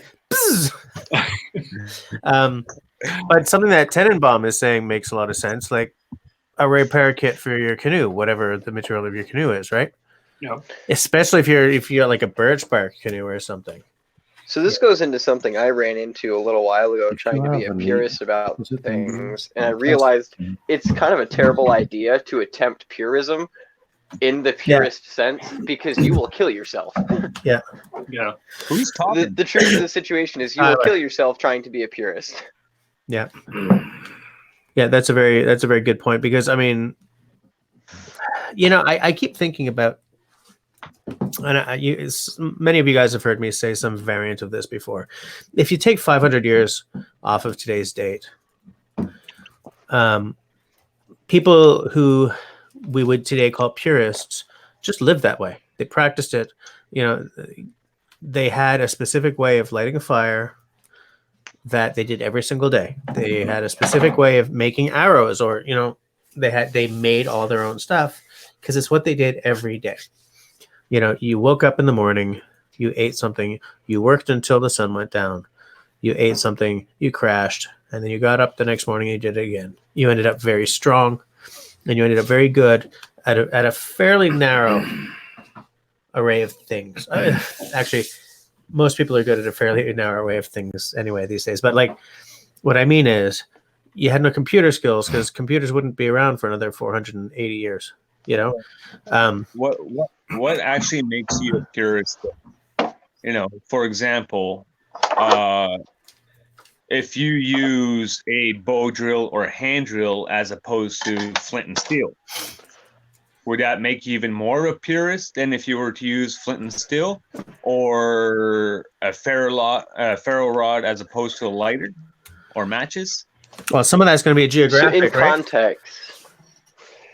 in context, I think the purist is the guy who takes only those things Mhm. and not the Bic lighter in the waterproof bag or the bicycle tube, or brings the matches and the satellite phone. The purist is the guy who only takes along the flint and steel and then dies. Yeah. But there you go again. Like you're saying, just takes the flint and steel. Where like I would turn around and still try to do like the fire plat or Yeah, but wood pitching, the you're going to have the lighter just in case everything goes wrong, whereas the Yeah. purist won't. And so I think you guys are kind of agreeing. Yeah, agreeing Okay. in a weird way. Yeah. Because I think that agree to disagree to agree. fair enough. I've never had that desire to go out and be a purist. I like going out there and I'll use the flint and steel, or I use my ferro rod, or I'll use a lighter. All depends on how quick I want to get a fire going, or you know what I mean. I go out there, and to me, going out in the forest and playing or bushcrafting or whatever you want to call it, to me, it's just getting out there and enjoying myself and trying something different, right? And I'm honing my skills for when I do what I passionately love, and that's my canoe tripping. Yep. So Okay, so for example, Hey, Nick's here. How's it going, Nick? For example, for when I go hunting, I use my primitive arrows. Yep. I use a recurve short bow, and I don't go up in a tree stand. I don't use blinds. I actually track and follow the tracks and stalk it. And then once I'm able to do that shot, I do the shot. And if I get it, I get it. If I don't, I don't. Yeah. Yeah. All right. Tenenbaum, to me, of course, hunting. Sorry? I just want to say that Tenenbaum says that purity is a very subjective concept, which I think makes a lot of sense. Yeah. See, so for me, using the primitives like arrows, primitive bow, tracking, whatever, as opposed to taking a compound bow with, sights on it or a gun and going up in the tree for 6 hours and, using calls, Yeah. and depends on what kind of calls you use too. Are you using, like, for example, if you're hunting turkey, wing bone turkey call, or if you're using the modern day speaker and whatever and playing, like the bearded woodsman did with the crows. Yeah, that's fair. That's fair. Just to sort of, I guess, riff a little bit more on this whole the purist aspect. I have. Oh, this is going to sound so bad, but I have purist tendencies, but I'm not a purist. Like, I don't like stuff that's too automated or too modern when I'm sitting in the woods. But I like knowing that I have that stuff in my bag just in case. Do you know what I mean? Yeah, for sure. Well, who was it? Dave Canterbury for like the bushcrafters, right? I'm going to try quote him is account for accountability or something like that. Is that okay? So, because you want to go in and do the bow drill. Yeah. You still want that big lighter as a backup. Like, shit hits the fan, the quickest fire or the best fire to do is the one that you can start the quickest, right? Yeah. And that's absolutely. So if that makes sense, I guess I didn't really quote him properly, but trying to portray what he's tries to say, you know what I mean? Right. Yeah, the concept is certainly there. I mean, there's a lot to be said for learning the purist skills for, the moment when you have that SHTF situation where, oh my God, I lost my Bic lighter. Thank God I know how to use my ferro rod, Exactly. Yeah. Actually, and that's funny because Tyler is taking what I was talking about and flipping it, right? Because to me, the Bic lighter is what I grab for when the shit hits the fan and like everything else is gone or whatever. But what he's saying is, if you lose the lighter, thank the gods you've got your flint and steel, which is funny because it's exactly the opposite of what I was saying, but it's still completely legit. I think that's part of But- Dave Canterbury's idea, though, is the multiple contingencies. He talks Yeah. a lot about having He more than talks a one way lot to do about- yeah. all of those. Yeah, that's what I was trying to get at. Yeah. You know, I Yeah, thought Luke it was got great it. there. My video the other day there out at the day camp. I took my son-in-law out with me, and first time for him out there. And as with anybody that comes out to the day camp with me, I always get them to make the fire, right? And I handed him a Bic lighter and a ferro rod. And I honestly thought he was going to go for the Bic lighter. He Yeah. wanted to try the ferro rod, and he actually got the fire going with it. So I was that's pretty cool. impressed. I was impressed. Now I might have to buy him one for Christmas. I don't know, man. That's Those a are good feeling. expensive. What So what I many was dollars. surprised about was over the summer. Jill's always, my wife, always wondered why I was able to make fires so quickly. All right, and it's just the different skill sets that I have that I can make this fire, right? Like talking about stuff that's in the kit. So goes, I want to learn this, and when we were in Maine, I went into the woods where she went into the campground. Yeah. And the night before it was raining and everything, and she was practicing feather sticking, Okay. right? Because she knew I like the concept of how to do it, so she was trying to get it on her own, right? To prove that, hey, I could do this too. Yeah. Great. Next day she comes up and gets me and brings me to camp, and then I'm looking over and she's trying to do this feather stick, but her curls were only just like, little splinters or little whatever. Yeah. Right? You know what I mean? Like just that first initial cut. Yeah. Where I turned around and I said, okay, you're doing good, but you got to continue your stroke. Yeah. All the way. Act like you're punching the ground every time you take a stroke every night. What does she say? She goes, this is a lot harder than it looks. Yeah. I'm like, yeah, it is. It's not an easy skill set to learn. It's one that everybody tries. Right. And she goes, how do you keep the curls from falling off?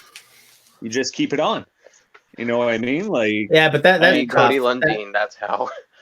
Yeah. Sorry? By channeling Cody Lundeen. First of all, Simon, what are you doing on the stream? Simon, you got a twin? I got 8 to 10 seconds of delay. Oh, okay. It is just too weird. All right. I just wanted to highlight what Tenenbaum said because it kind of sums it up. And I had briefly put Serge's comment up as well, but I want to just show them both off, right? Because Tenenbaum is saying, do I think everyone should try to navigate with a map and compass? Yes. Do I think GPS receiver is a godsend once you get really lost? Definitely yes. And that's pretty much sums it up as far as I'm concerned. It's good to have all kinds of different navigation stuff in your kit, which feeds directly into what Serge said. And, it's funny, Serge, because he says, I think that's actually part of the kit, having more than one way to light a fire, whichever is your preferred method. That's the way this guy lives his life, because he's got 20 of those screwdrivers. You've got 2 small forest axes. You've got flashlights. He's got 84 flashlights. He's got, There's a couple of things that I don't mind having redundancies. Having 2 axes is actually an accident because I ordered one that wasn't delivered and they sent me another one. Wait, and you got 4 2 small months forest later, axes? I got the first one. So That's the kind of mistake I'd like to have. But there's redundancies and overdoing it. For example, I know you're probably just joking around about the 45 flashlights, but why do you need 45 flashlights? It is not. I understand maybe 5 to 10. No, But 45 would be. no, it's not 45. No, it's First not of all. 45. We're not, first of all, I want to say, hey, Jake Levesque is here. How's it going? This is what I carry usually. Okay. Wait, it. let me take the quote off. Now the keep in screen. mind it's a family show. Hold on. Ish. Put it back. Oh. I'll hold them up. So this is what he. Crap! I just dropped. My hands are very dry, guys. So he's got a small one. And the small one is actually the one that I'm putting in my mouth, whatever I need it. You're gonna knock Jen That sentence is so fun out of context. I give up. I give up. I'm not touching that. That's what she said. Oh snap! Oh boy! Oh boy! Oh boy! What? The part about the small one in the mouth, or not touching? I'm just saying, I It's even can't get in worse trouble than I after am. someone says that. I just want to say I'm not touching this with my 10-foot pole. Tyler's Okay. like, we can't Okay. see his face right now. Back on target. What was the topic again? I have no idea. Well, we were talking about kits and how that sort of expanded out because let's face it, at the end of the day, you could call almost anything that's meant to work together a kit, whether it's this little guy here with the ferro rod or something like this, or like what Dennis was saying about having a dry bag with whatever is his kit for that trip. Do you consider knowledge being a kit? For example, Yes. knowing how to do the fires, knowing how to build the shelter, knowing how to obtain food and subsistence. Would that be considered a kit? I would consider that it's funny because we talk a lot about having the tools to be able to survive a certain situation in terms of skills, right? Yeah. Like how like you hear that kind of conversation all the time, especially if you're at a seminar, like an education seminar or something. Yeah. So I think that by definition, if you extend that logic outward, then there is a kit of a set of certain know-hows. By the way, Tyler, where's your camera, man? I'm on mobile right now, and I have nothing to prop my phone on. Okay. So you'd be staring at my seat. I'm on mobile. So I was just like, so I guess, I mean, you'd almost never hear, kit referred to that way, but I'm just going to put Jake Levesque's quote up there because that's a good one. But I think that if, we're taking the definition of kit and expanding it a little bit. So why not stretch it there? Especially because of what I was saying with a first aid kit, having the knowledge to use everything in it is important. If you don't have the knowledge to use half of what's in your first aid kit, if you get lost in the forest and get injured, it doesn't matter what you have. Because the physical goods are only as useful as the know-how you have allows them to be. So in that case, I guess we could call it. Did I get Serge? Am I demonetized? Did I say a bad word? But so I think we could stretch it to include that if the other members of the of the impromptu panel would agree. So basically, what you're saying is, your med kit's as good as long as you're able to use it like physically and mentally. Yeah. So, for example, you go, 2 days of being dehydrated or whatever, or no food or lack of sleep, let's say. Yeah. 2 days lack of sleep is like having the same mentality of being intoxicated. Yeah, that's not gonna work. Right? And when you're intoxicated, you're not thinking right. Okay.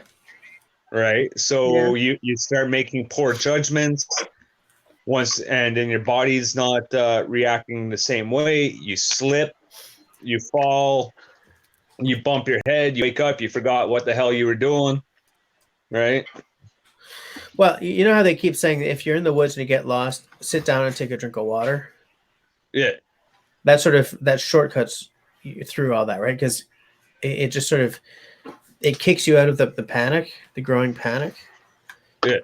But I also think, you know, like I don't know, maybe Dennis knows these guys, but there's this place in Ontario called Madawaska Canoe Camp or Kayak Camp or whatever. They do a whole bunch of courses, whitewater, flatwater, weekend, week long, and In Ontario? yeah, Madawaska Whitewater Canoe Camp. yeah, those guys. And I have a friend who did, I think, a weekend course there. So the first thing they did was tell you to take a swim, you know, spill the canoe over, because that's where you want it to happen the first time. You want it to be in a controlled environment the first time, so that when it happens in an uncontrolled environment, because canoeing is like being on a motorcycle, right? There are two kinds of guys: those who've gone down hard and those who are going to go down. You know, people who are going to fall out. And it's just, you know, doing that as part of your practice run and knowing how to deal with it is exactly like having your first aid kit and knowing how to use everything in it. The most important thing in your toolkit is the knowledge to use everything you have. Arguably, you are your greatest tool. Yeah, exactly. Yeah, and it all So, comes through practice too. You know, okay. the more you do, the better you become at it. And then, you know, through forums like this, you get to learn more tips and techniques on things that you can actually do or utilize your tools or your implements with. Right? Yeah. Yep. It's amazing. Like I've been a canoeer now for like 35 years, and I thought I knew a lot. And once I really started getting back into this whole YouTube thing, I've learned so much more. And it's like, you know what? Some of the things I've learned seem so sensible. Yeah, or because so you simple that it's like, you know, it's like, how did I not figure that out before, right? So Yeah. makes a difference. Well, that's the thing. Like, we always got skills and little tidbits and tricks that we could learn. For example, I'm I guess known for the wild edibles. Yeah. But at the same time, mushrooms, like if you notice on my channel, the only time I talk about mushrooms was morel. And then I never talk about mushrooms. Just because my mushroom knowledge sucks. I know maybe 2 mushrooms, 3 mushrooms, and the rest, like, if I go by that standard, if I don't know what it is, I'm not going to eat it. Yeah, that's a safe standard to have. Yeah. There are old mushroom eaters and there are bold mushroom eaters. There are no old, bold mushroom eaters. See what I say, guys? Like Tyler says nothing, and then it's like pistol. It's a shot. It's funny because I was out at the day camp the other day and I was harvesting some wood for the roof on that lean-to. And I was walking along and I found a lion's mane mushroom. Mind you, late in the season, obviously it's starting to brown now, but I had no idea there was any in the forest, like in the area where I play, right? So so now I can't wait till next fall because I know they're best in the mid to late fall, right? You said a lion's mane? Called lion's mane mushroom. Huh. Never even heard of it. Really neat looking, and they're like so easily identifiable, and they're very edible. So. Interesting. Like, for One example, of the things. Go ahead. No, you go. Everybody self-play. Okay, for Tyler first, and then Wood Pigeon. Okay. One of the things Nick and I wanted to learn was selecting some of the varieties of mushroom you can grow at home to get really familiar with them. You know, to eat them, smell them, watch them at every single stage of their growth, and then cook them and eat them, and you know, almost by osmosis, become more confident with some of the wild edibles. That's what we did with our herb garden, and it was a great learning experience. Yeah, that's legit. All right, Wood Pigeon, what do you have to say? Well, I was just saying, like, you know, there's some, for example, like you were saying, the lion head mushroom? Lion's mane. Lion's mane mushroom. Yep. You're saying it's very identifiable, but that's the thing. I wouldn't even know what to look for. Me neither. Right? Like, first time hearing it, I probably walked by it 50,000 times already, and you know, probably went, it's a mushroom, I'm not touching it. You know what I mean? Grows on dead standing hardwood, and it looks like it's very white and shaggy looking. So it's not like your typical mushroom shape. It's Sort of like my ex. but look it up on Google it. There, you'll see pictures of it. It's very, very distinctive. Very distinctive. It's like what do they call lobster mushrooms you find up north? I don't know. Okay. That either. Just like a lobster tail, right? They're bright red, and they resemble they don't resemble a mushroom. They look like a fungus, but they're bright red, and they're again very edible. There's not too many mushrooms I'll eat. Like I'm not a mushroom guy. I won't eat portobellos. I won't eat those button mushrooms or anything like that unless I have to. But if I find like these lion's mane or the lobster mushrooms, Yeah. I'm right in there. I just want to say bye, Jake. Thanks for hanging out with us, and I'll see you in the new year. Have a good one. Yeah. What's that mushroom? It's like it has an iridescence to it. Like at night, it like glows. I don't know, but I ain't gonna put that in my mouth. Indian pipe. Maybe. All I remember was I was camping with a couple of the buddies I go with, and they're like, "Oh, we got these weird mushrooms over here," and I'm thinking, "Oh, okay, whatever, right?" And he goes, "Wait till nighttime." So nighttime came, we went over, and there's like a little patch of like a bluey green area, and it was glowing. Oh wow! So we picked it up and like one of the mushrooms and kind of squish in the finger, and it would make your fingers glow, or like the juice of it made your, and you throw it into the fire, and the fire turned blue.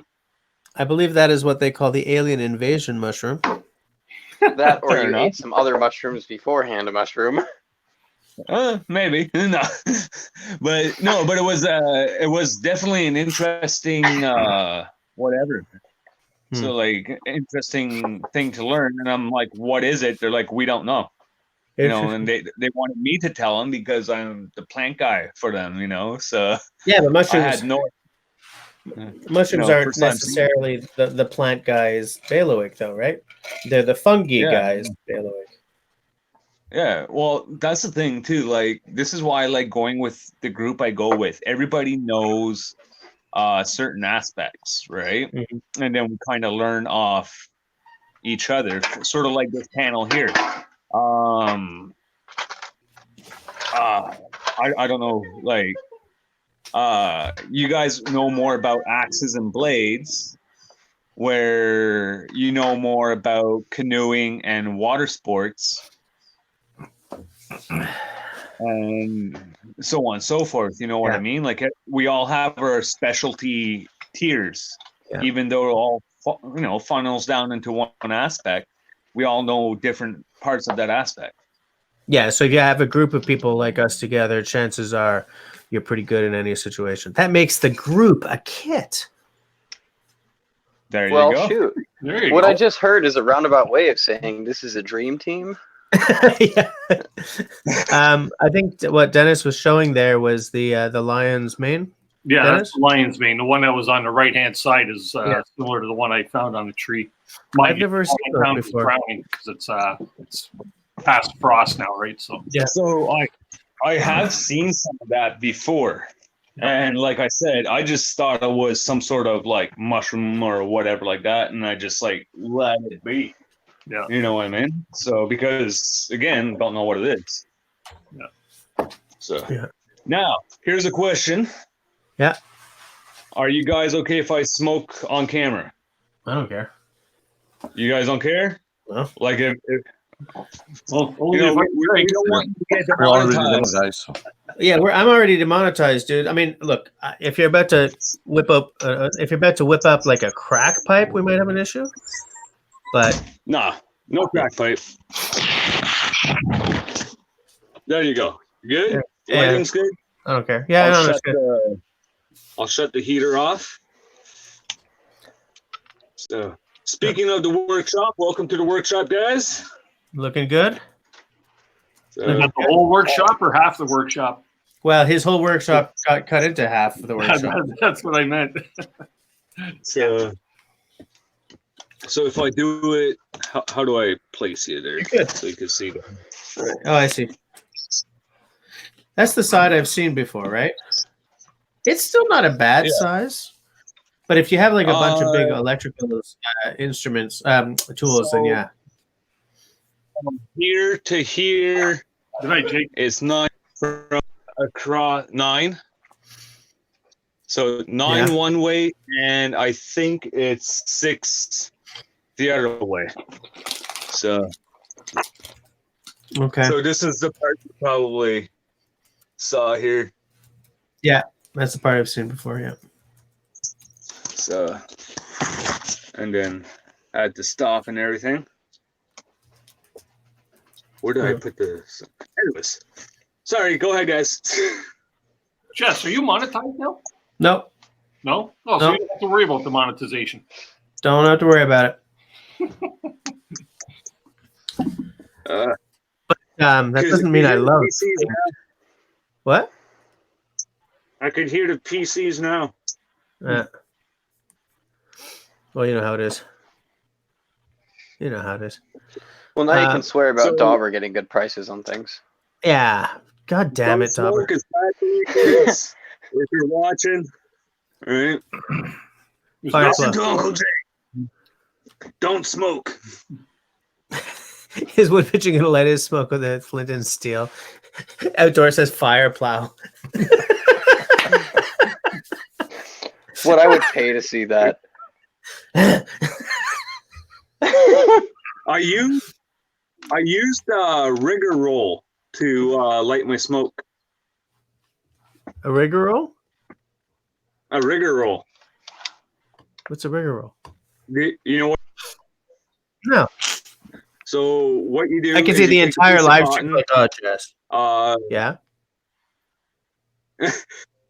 So you take a piece of cotton, you take your wood ash, you put it in the piece of cotton, you roll it, you take a piece of wood and you roll it back and forth, Okay. and it causes the ashes to heat up. To like Oh yeah, reignite.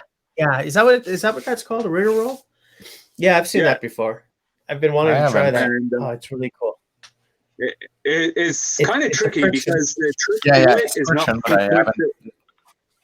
it's not to put the pressure on the roll itself, but more towards the back of the board and leave the roll in front, so you're Yeah. not squishing, because you want that little bit of oxygen to get in there, right? Yeah. So Well, I and mean, then it's you your just fire triangle, right? You need Yeah. oxygen, you need heat, and you need fuel. yeah. So the fuel would be the oxygen, I guess. Well, Right. would- The heat is from the friction. Yeah. And no, the oxygen would be you need Oxygen. oxygen. This fuels the ashes and heats the friction, Yeah. and it creates the amber. And then you take the amber, you put it into your bundle, and then you blow it into flame. Yeah. I'm dying to try that. Yep, that's sufficiently interesting that Wasn't I that a challenge yeah, on YouTube for a while? A bunch of people were doing it as a challenge. Was it? I did it. You know what's interesting about those challenges? I'm They're not all a stupid.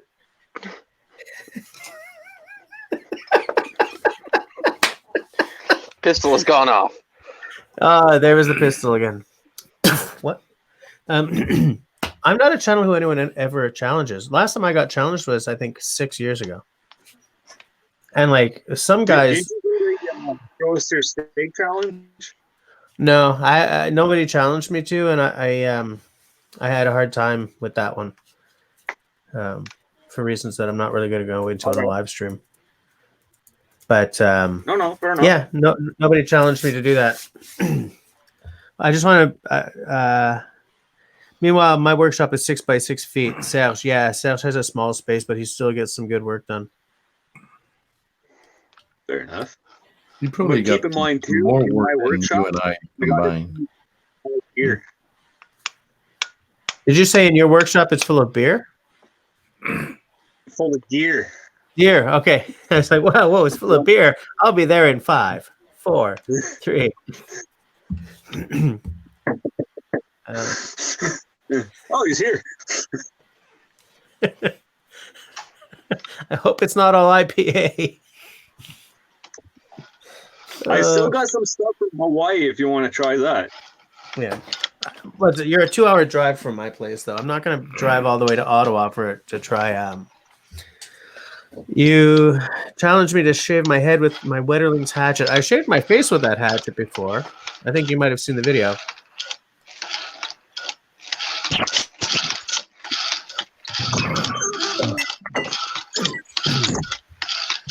Are we making that clicking sound? Nope, that's me fighting my machine again. Which machine are you fighting? The sewing machine? Mechanical leather stitcher. Okay. I'm currently winding a bobbin by hand, and it's awful. I think all 4 of us should challenge Tyler to something. Bring it. Challenge you to put your mug on screen.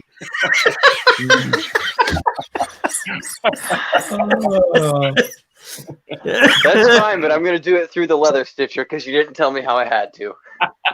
Okay, so how about this? Hardest camping trip or whatever it is you want to call it.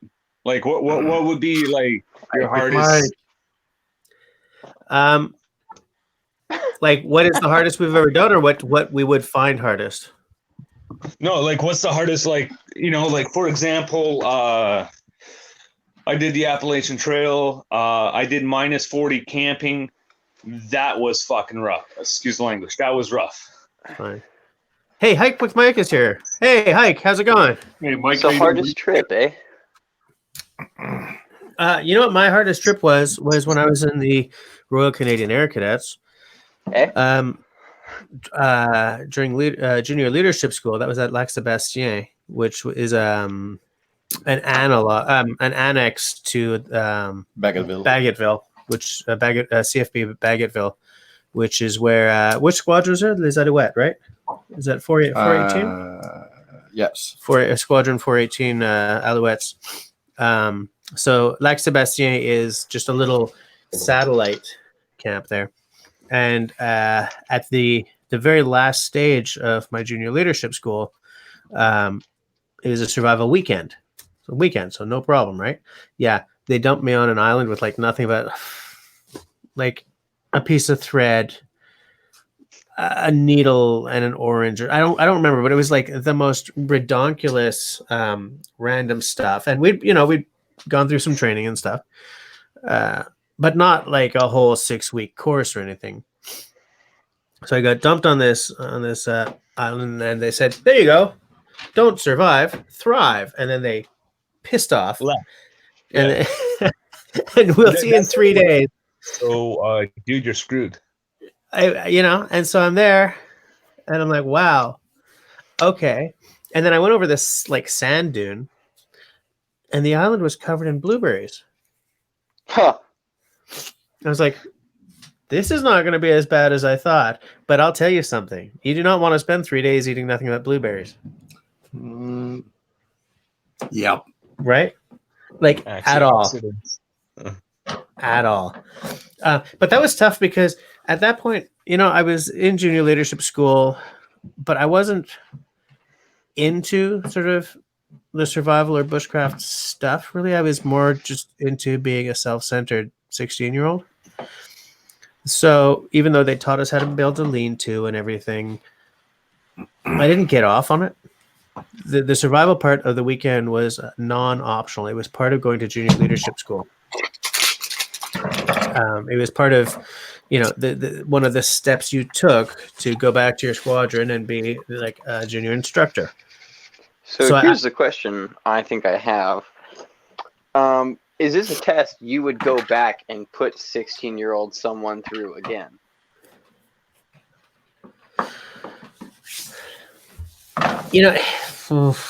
It's so tough because I think that I wish I'd been more engaged in it. I wish I'd been more engaged in so many of the skills that I was taught, like from orienteering to first aid to canoeing to that. I wish that I had, and it's weird to say I wish because I'm a guy who tries very hard to live a no regrets kind of life.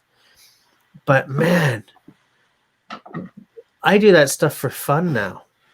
Do you know what I'm saying? So I feel like that I lost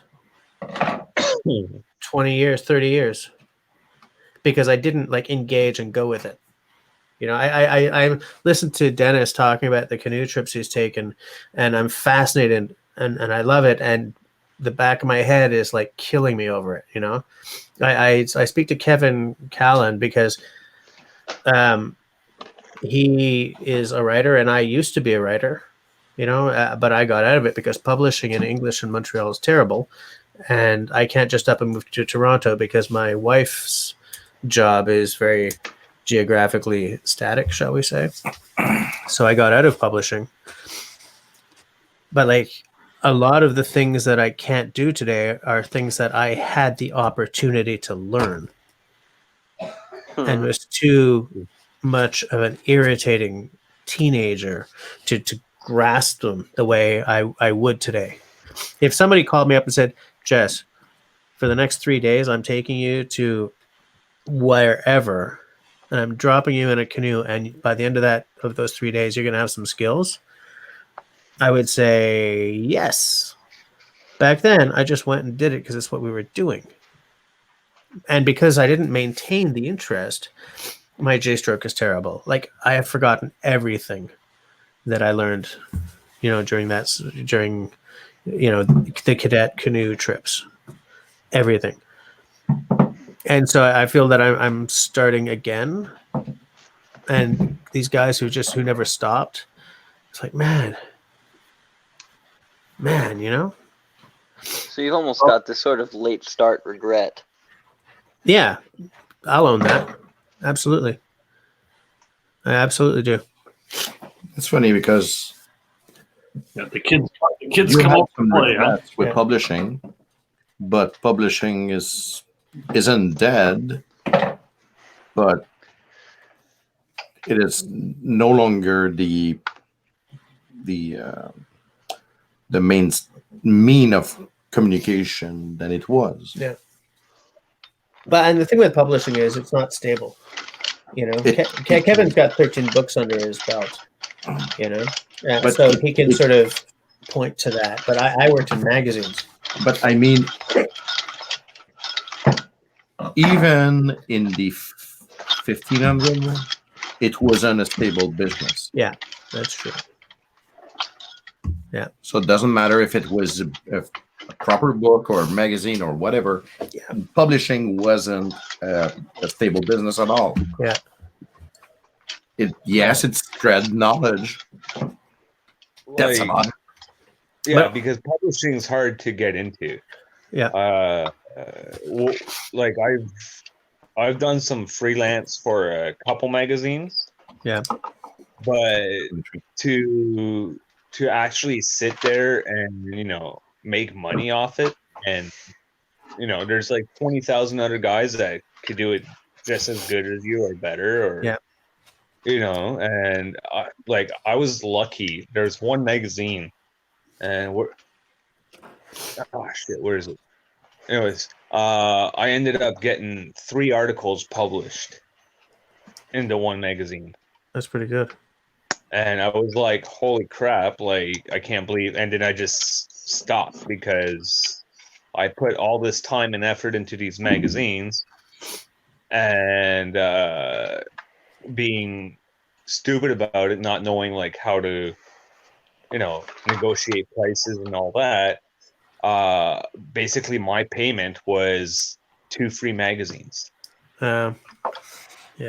I just want to say it's 2302 right now. But like Chasing Guns Outdoors just joined at 2300. So let's say we go to 2315. Is everyone okay with that?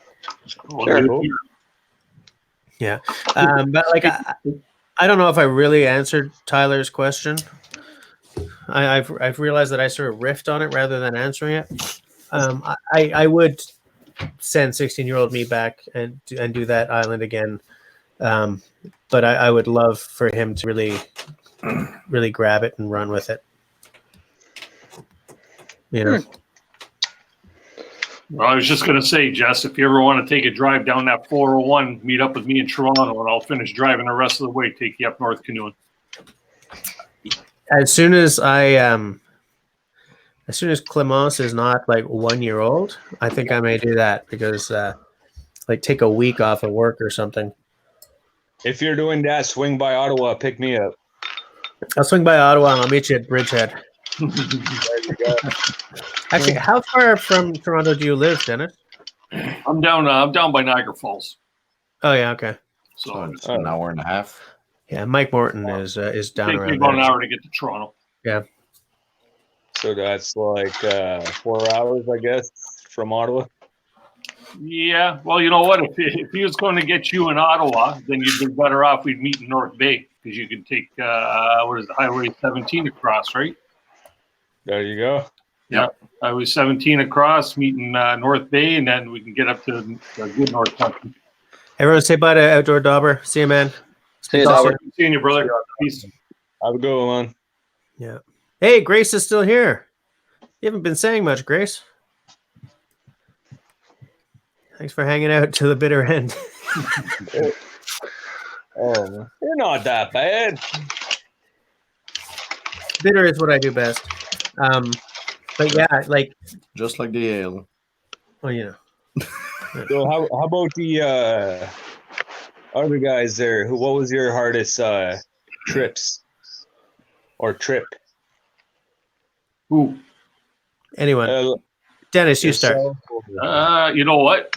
I don't know if last year's trip was because I'm getting older or what, but the trip that we did last year up in the Nebequasi River area, which is up around Gogama, Ontario.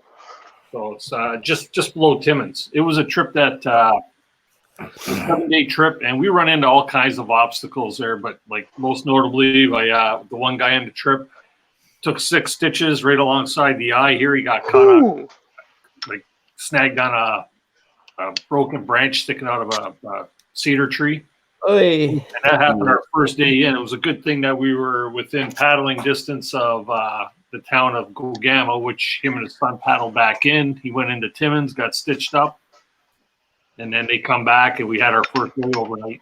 But moving on into the trip, I'll tell you, we got into an area where I'll tell you some of the most difficult portages I've ever done in like 35 years of canoeing, and trying to find campsites, which basically were non-existent. So, Okay. but you know what? It was probably the best trip I ever did too. So It's funny how often you'll hear that. You know, someone's like, "Man, it was the best." Martin said something similar about the Grand Canyon because I was talking to him about it before my video went up. Because when we went to the Grand Canyon, we sort of hiked along we strolled along the top, but we got there at 4 and the sun was going down at like 4:40, right? So, you know, but he said that he and his wife hiked down and camped for, I think, a day at the bottom and then hiked back up. And for what he says, it's not a hike I can do because I've got a wicked fear of heights. And he says that there are large sections of the trail down where you've got a sheer wall here and a sheer drop here, and it's a very small what's the word in English? Path. You know, and so if someone's coming up and you're going down and they've got like a big bedroll sticking out the back of their backpack or something, and as soon as he started talking about this, I was like, I can't do it. And it's too bad because I would love to see that canyon from the bottom. But he said that, you know, that was the hardest hike he's ever done. And he kind of wishes they'd had 2 days to recover instead of 1 at the bottom. But he said it was just spectacular. So it was worth it. You know, and it's sort of a, when you really have to work for it, you appreciate it a lot more in a lot of ways, I think. Tenenbaum says, once you get out of the provincial parks, the potential for type B fun goes way up, which is to say the map may or may not resemble or adequately represent reality. And that's what I like. Yeah. That's why I do a lot of Crownland camping over going to like Algonquin Park or, you know, Quitico or Blarney or whatever. I like getting out to areas where I could find a map. Maybe it was an old map or some sort of write up on my CCR, which is a Canoe Routes website. Yeah. And I like that because you don't know. It's more exploratory that way. You know, you have the general trail the route that you're taking, but trying to find the campsite, trying to find the beginning of portages or the portage at all. Right. You know what I mean? It makes it a lot more fun, a lot more adventure. Yeah. See, now you guys talk about Crown Land. Yep. Right? Like Ottawa area, there's like no Crown Land. Montreal area is exactly the same. There's none. You know? And if you do find Crown Land, it's maybe the size of like a small parking lot. Really? You know, and it's just brush, and it's already like habited by like homeless people or something like that. But I still suspect there's no more Cronlands either in St. Catharines. Yeah, down like because I live down in Niagara, there's no Crown Land around here. I have to go north. But I used to live in you must in Quebec. You must have Crown Land up there. We talked about that the one time before, Jess. You said you had no way of finding out what it's very hard to find. There is Crown Land. A lot of hunters know exactly where to find a patch, but even in Eastern Quebec, I used to live in the Bas-Saint-Laurent, and we're speaking about 4% of Crown Land. Mm-hmm. It is like between La Pocatière and Matane. 4%, and that's it. And that's not even a major city, because it feels to me that the further away you get from the big cities, the more Crown Land is left. Yeah. You know? I would say, like in your case, Jess, or anybody in Quebec that wants to go canoeing, check out that My CCR, and it goes by province. You can find canoe routes. Yeah. And if you find northern canoe routes in Quebec, chances are the canoe routes are going to be based on Crown Land anyways. Yeah. You know what I mean? As long Most of it, yeah. Central Park, then it's probably either going to be Crown Land or private land or like places where there's hunt camps and stuff like that. Right? Yeah. There's still efforts right now. Well, we did the Véloroute, the biking trails all over the province, but there's something named the maritime route, for which you can sail, canoe, boat, and such, where the path and rest areas are defined and you can use them freely. Mm-hmm. It's probably similar. Yep. I just want to point out what Grace just said. She says, I'm 58 and I've recently become a bit obsessed with bushcraft. Only one misadventure under my belt. Planning another for spring. Hopefully goes better. I think we all recognize that misadventure comment. Do you want to tell us about it, Grace? Hey, do any of you guys have a really funny misadventure to share? Because I mean, aside from me and the agony, handed to me by an island full of blueberries. You mean missing the only train for a week? I do indeed have a funny misadventure, and it starts with the worst word in the bushcraft vernacular, and that is shortcuts. Oh, okay. Yeah, okay, Tyler, tell us about this. So I decided I was going to hike the Manistee River Valley with my dad, which is actually quite beautiful. Okay. It's carved very steep because the area was not always the clay silty mess that it is now. Okay. It was absolutely gorgeous trail, clay deposits everywhere. You get to sit down at camp and play with clay and then just throw it back in the river when you're done. Bushes full of flowers and stuff like that. Good hike to take. So we decided, we wanted to go explore the town after a while, and we're decent navigators, but our map was lacking its key. Oh. Which is where this really starts to turn into an absolute dumpster fire of a story. This is gonna be funny. Okay. So, obviously, not all map keys are the same because copyright exists, and that's how it is. Okay. And we're looking around, like this river valley looks great, and we see we see a path that looks like just a couple different types of fields in birch forest. So we start out, we get on our way. Navigation is going fine. We are in the right spot, and we probably weren't going to hike more than 2 or 3 miles off trail, which is, kind of fun. We're seeing all the things that people normally don't get to see. So where the game goes and hides while the hikers are out and stuff like that.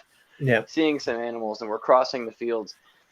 And we're wondering, this section of the map does not look the same as the other fields, but it also looks open. So, mind you, we're already 2 miles off trail and away from the river valley itself. And we come to this field, and it is nothing but 2 miles of swamp. And I mean deep, spongy, grassy swamp that stinks.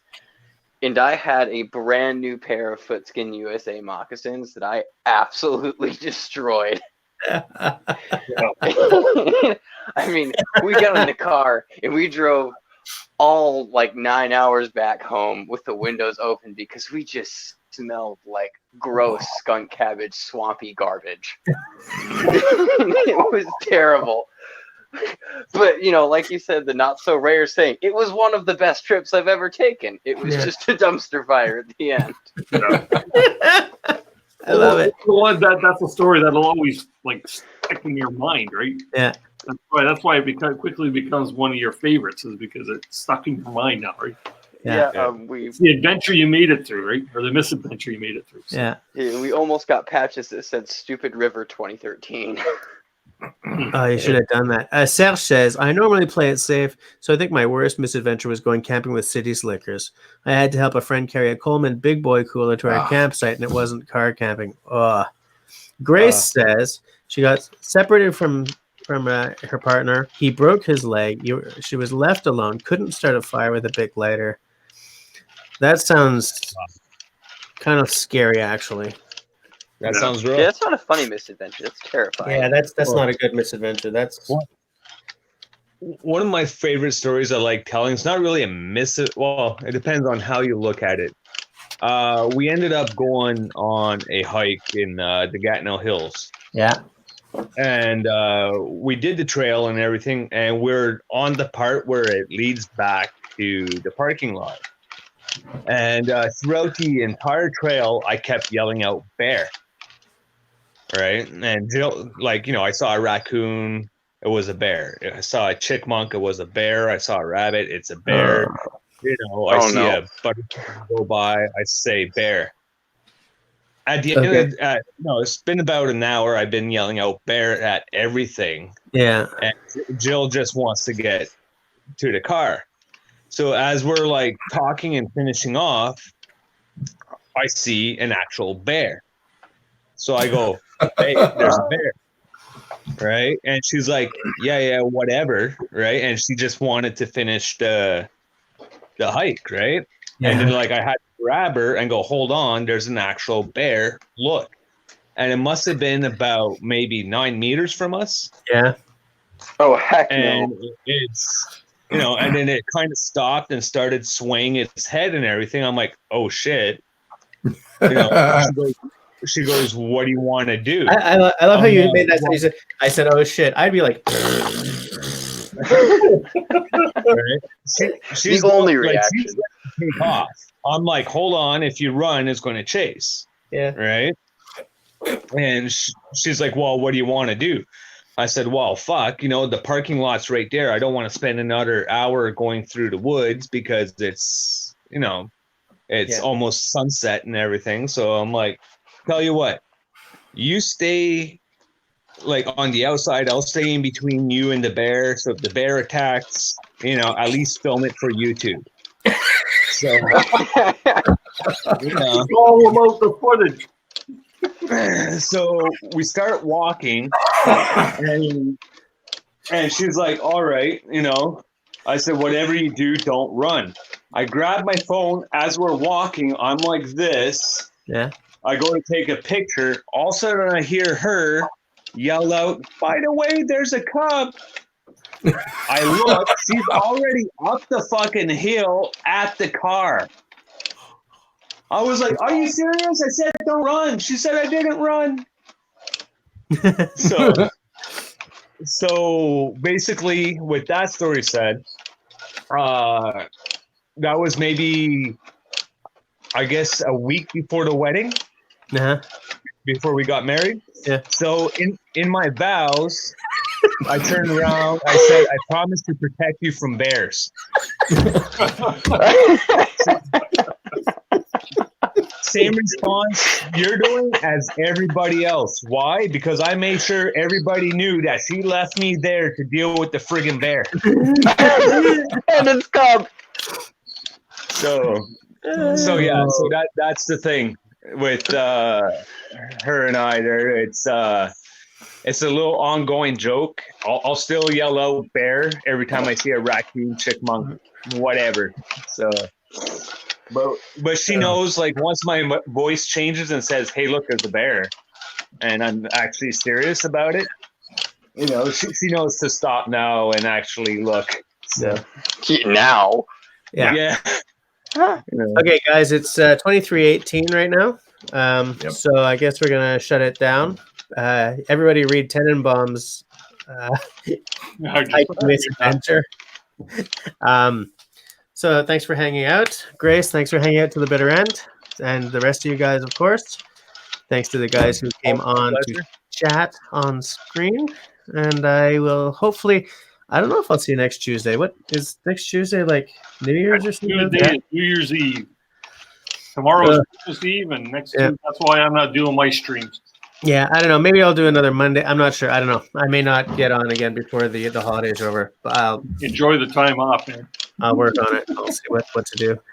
But speak to you guys soon. And thanks to me. and thanks. Okay. Thanks to Steve. Bye, guys. And me. Good night. Hey, Merry Christmas, everybody. Too, by the way. Happy Christmas, Wansa Hanukkah. Cheers. Not too.